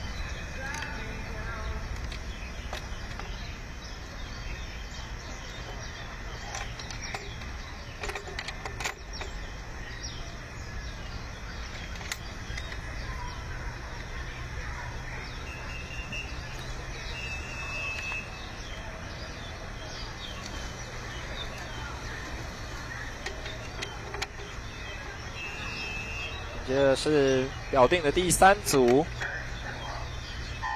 现在看到第5道是从缺，名单上是新生国小的林炳杰，但是没有来到现场比赛。目前场中进行的是152项的第3组。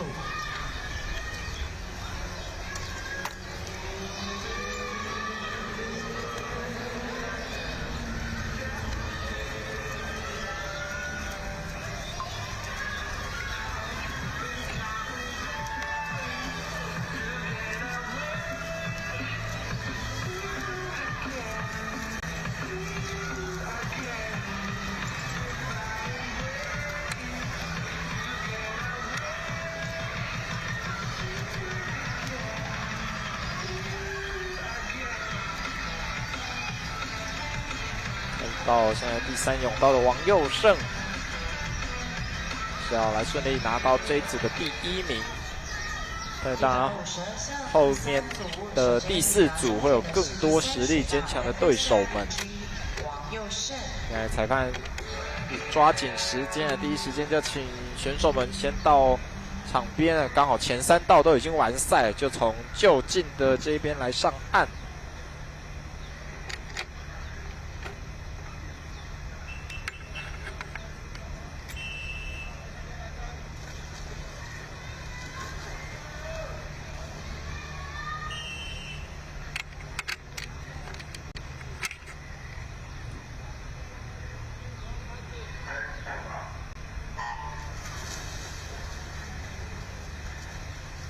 目前场中进行的是152项。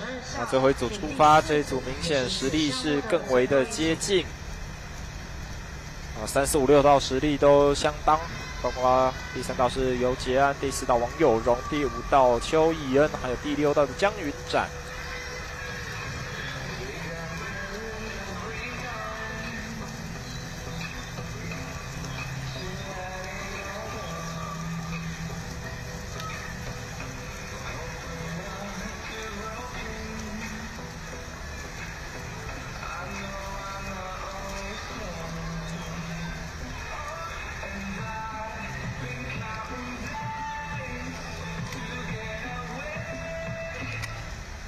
152项第4组，首先抵达终点的是第5水道江队校友姚义恩。就是完赛之后，也代表8岁以下的这个级别50公尺仰式高一个段落。看到第5道的姚义恩是游进了50秒内，跟他给出的报名成绩48秒是相差不多。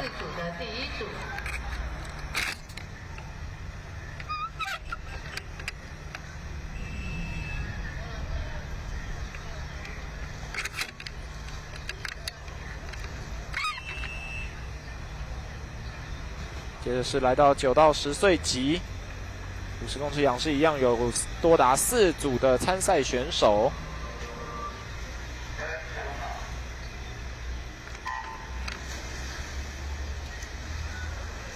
4组总共30人，比前一个8岁以下的级别还来得多，也是50公尺仰式所有岁组当中报名最踊跃的一个级别。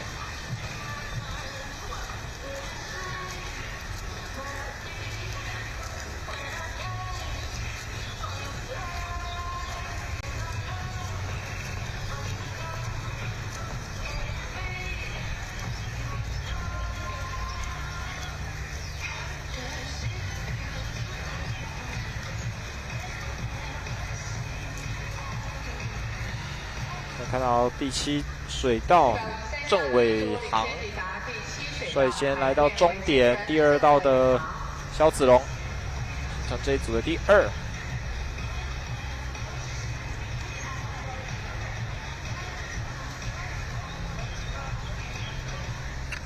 接下来进行153项第2组。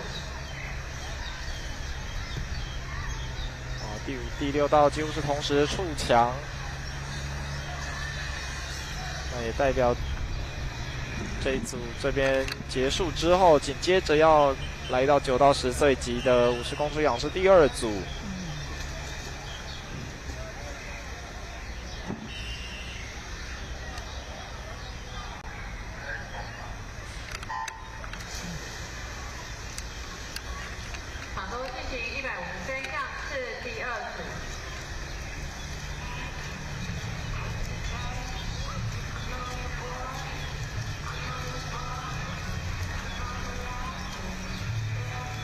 清一色都是红色泳帽。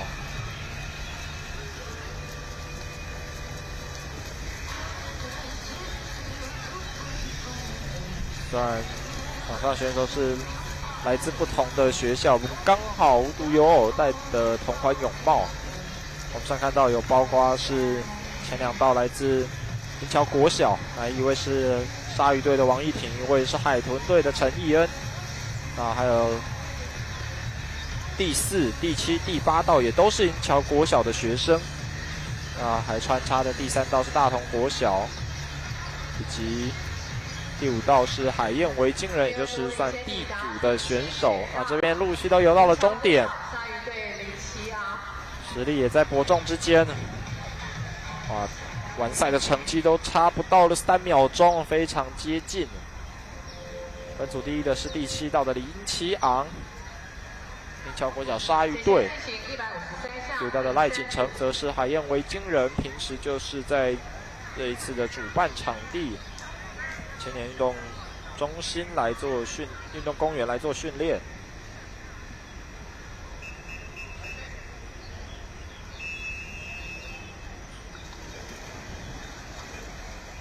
当然，这仅仅是这个级别的第2组，还有第3跟第4组要进行。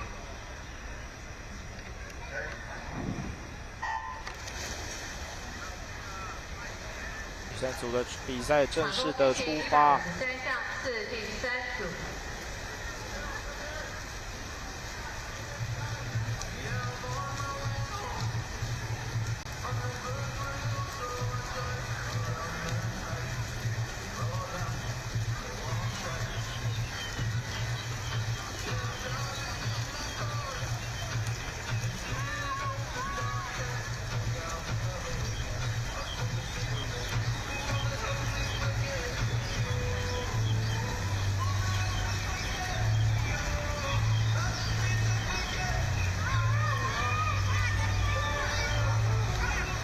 最后这一组的第1名，以些微的差距。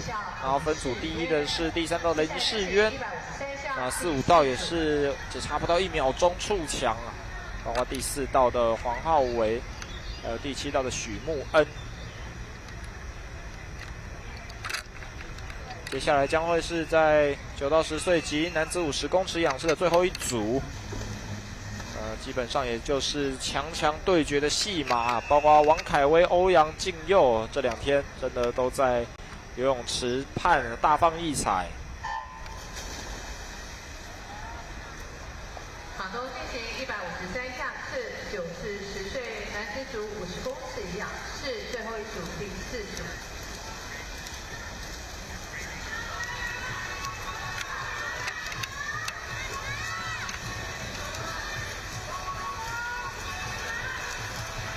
这个差距非常的明显。第5道的王凯威的确是实力的展现。这次报名的6个单项，刚好2天各比3个项目。昨天也是路面金牌的到手。在这个50公尺仰式也是小菜一碟，36.28秒，明显比第2名还快了超过6秒钟，将近7秒的时间。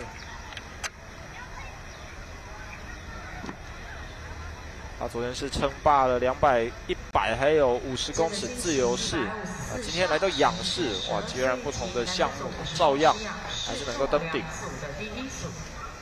继刚刚的100公尺仰式之后，现在50公尺仰式也是稳的夺冠。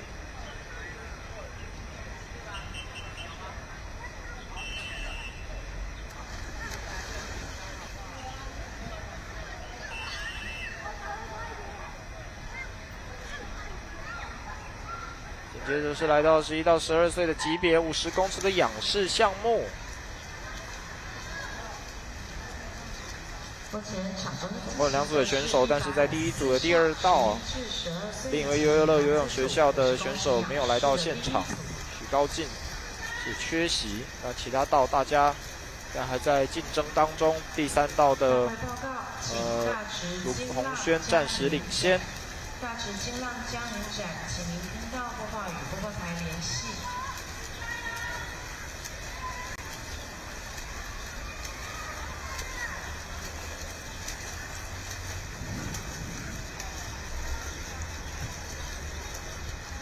154项第一组，首先抵达终点的是第3水道北市大同延平国小卢宏轩。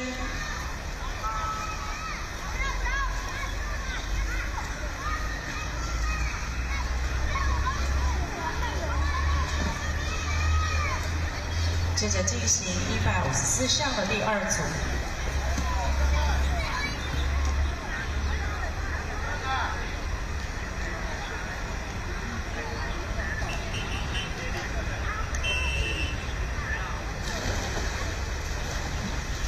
11到12岁级别，还有另一组的50公尺仰式8位选手要登场。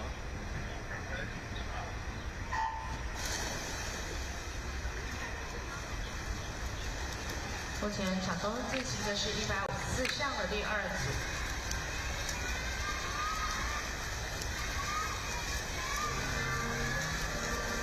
这一组大家几乎都是分庭抗礼，现在15公尺过后还没有很明显的优势。包括徐四奎、王瑞安，还有在第2道的钟宇航都有机会。那至于第6道的蔡浩庭有没有可能来逆袭？看起来机会是比较渺茫，所以最后第4道文林国小的王瑞安还是率先抵达了终点。154项第2组，首先38秒34，比第6道的蔡浩庭38秒68就快了这么0.34秒。接下来进行155项13、14岁级男子组50公尺仰式第1组以及第2组2组合并。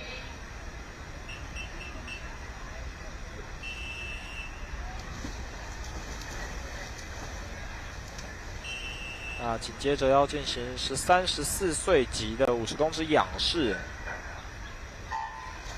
总共分为2组，共9人。这一道总共除了第1道以外，有7位的选手登场。场中进行155项13、14岁级男子组50公尺仰。原本应该是要分为2组，但是看起来应该就是请假的选手扣一扣，最后并在这一组一起比赛。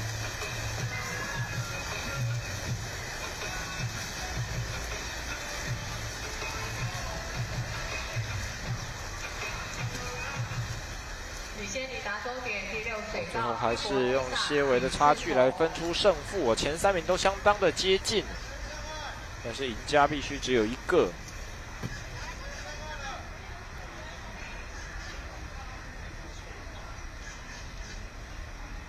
接着进行156项15至17岁级男子组。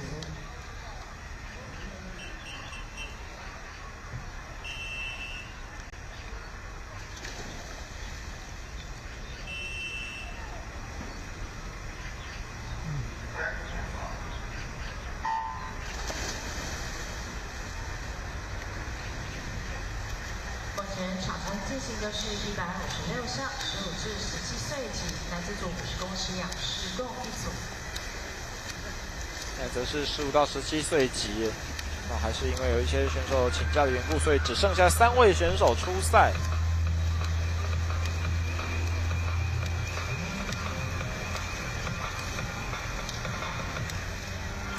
看到胜负的差距也比较明显。在第4道的杨之奎，来自台北海洋科技大学，这是游出了第1名，第2名则是在他隔壁泳道的高子彬，来自于台北市的大同国小，这次也是6项全报，同样也是一位听障的游泳好手，在近几年国际赛场都有他的身影。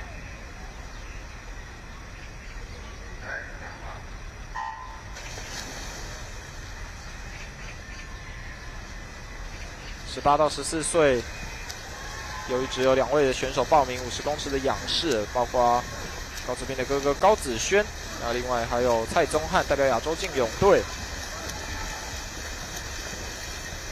场中进行的是157项18。他们跟25到34岁的选手是并在一起来出赛。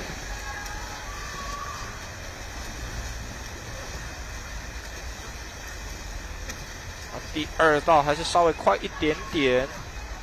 18至24岁级领先抵达第2水道，所以代表是蔡宗翰些微的差距击败了高子轩。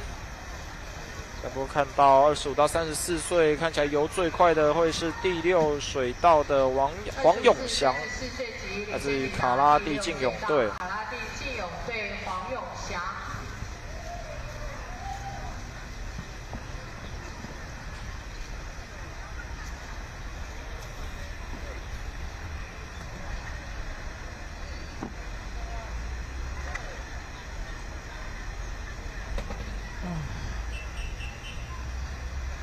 日剧结束之后，紧接着要来到35到44岁的级别，然后是壮年组的赛事。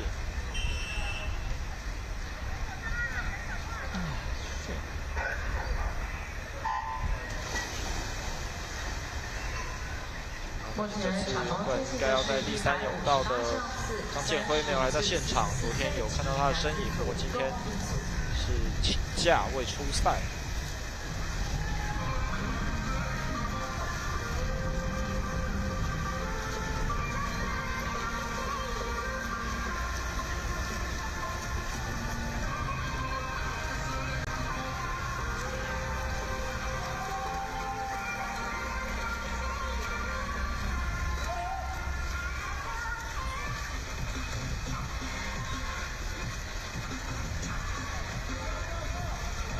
这是第4水道，陈冰颖，境内国小的游泳队，这是学校老师拿到了第1名。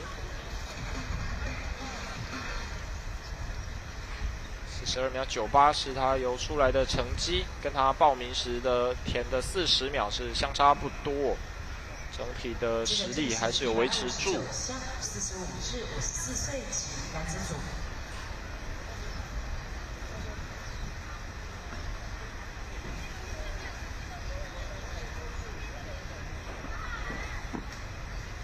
那现在随着50公尺的仰式逐渐进入到尾声，也代表在上午前的赛事也即将要告一个段落。现在是来到倒数第2组的45岁至54岁的级别，包括稍早还在为我们赛事进行解说的徐义军教练，现在在第4道出发。他这次个人报名了3项，包括昨天进行的50公尺自由式拿到了银牌，那还有今天的50公尺仰式跟稍晚的50蝶。那不过看得出徐教练是遇到了强敌耶，第7道的洋人。哇，上午有看到他在混合式的表现，不过徐义军选手现在看得出他有可能来上演逆转胜，还是洋人会更快一点，看起来洋人有机会先触墙。最后洋人成为了这50仰的冠军，至于徐义军教练再次收获了第2名的成绩。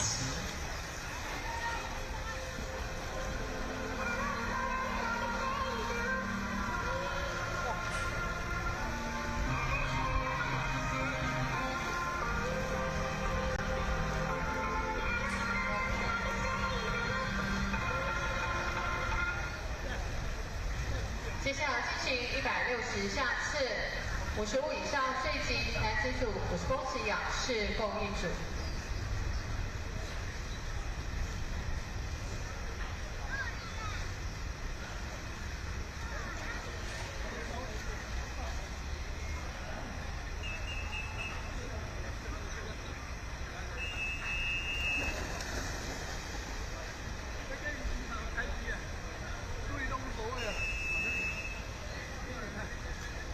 那我们现在看到进行上午时段的最后一个单项，也就是现在看到55岁以上级别的50公尺男子的仰式现在出发。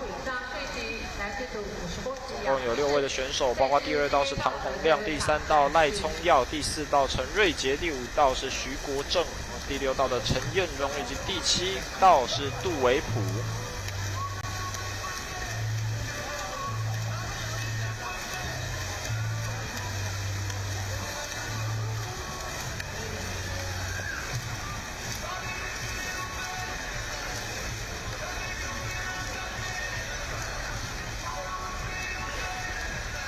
看到是相当接近的一个差距，最后第3道的赖聪耀技高一筹，比下了隔壁的陈瑞杰。那随后也陆续有包括3、4、5、6是这个组别的排序，但是都是非常接近的一个成绩。各位选手，今天下午的赛程到此告一段落。下午的赛程将于12点20分开始检录女子组50公尺仰式。随着这个项目告一个段落，代表上午时段因为有些并组的原因，缩短了一些比赛时间，也让大家可以准时在12点钟左右来进行午间的休息。那我们稍后还有精彩的下午时段转播，请各位持续锁定频道来欣赏今年的运博杯全国分龄游泳锦标赛。各位来宾们稍作休息，我们下午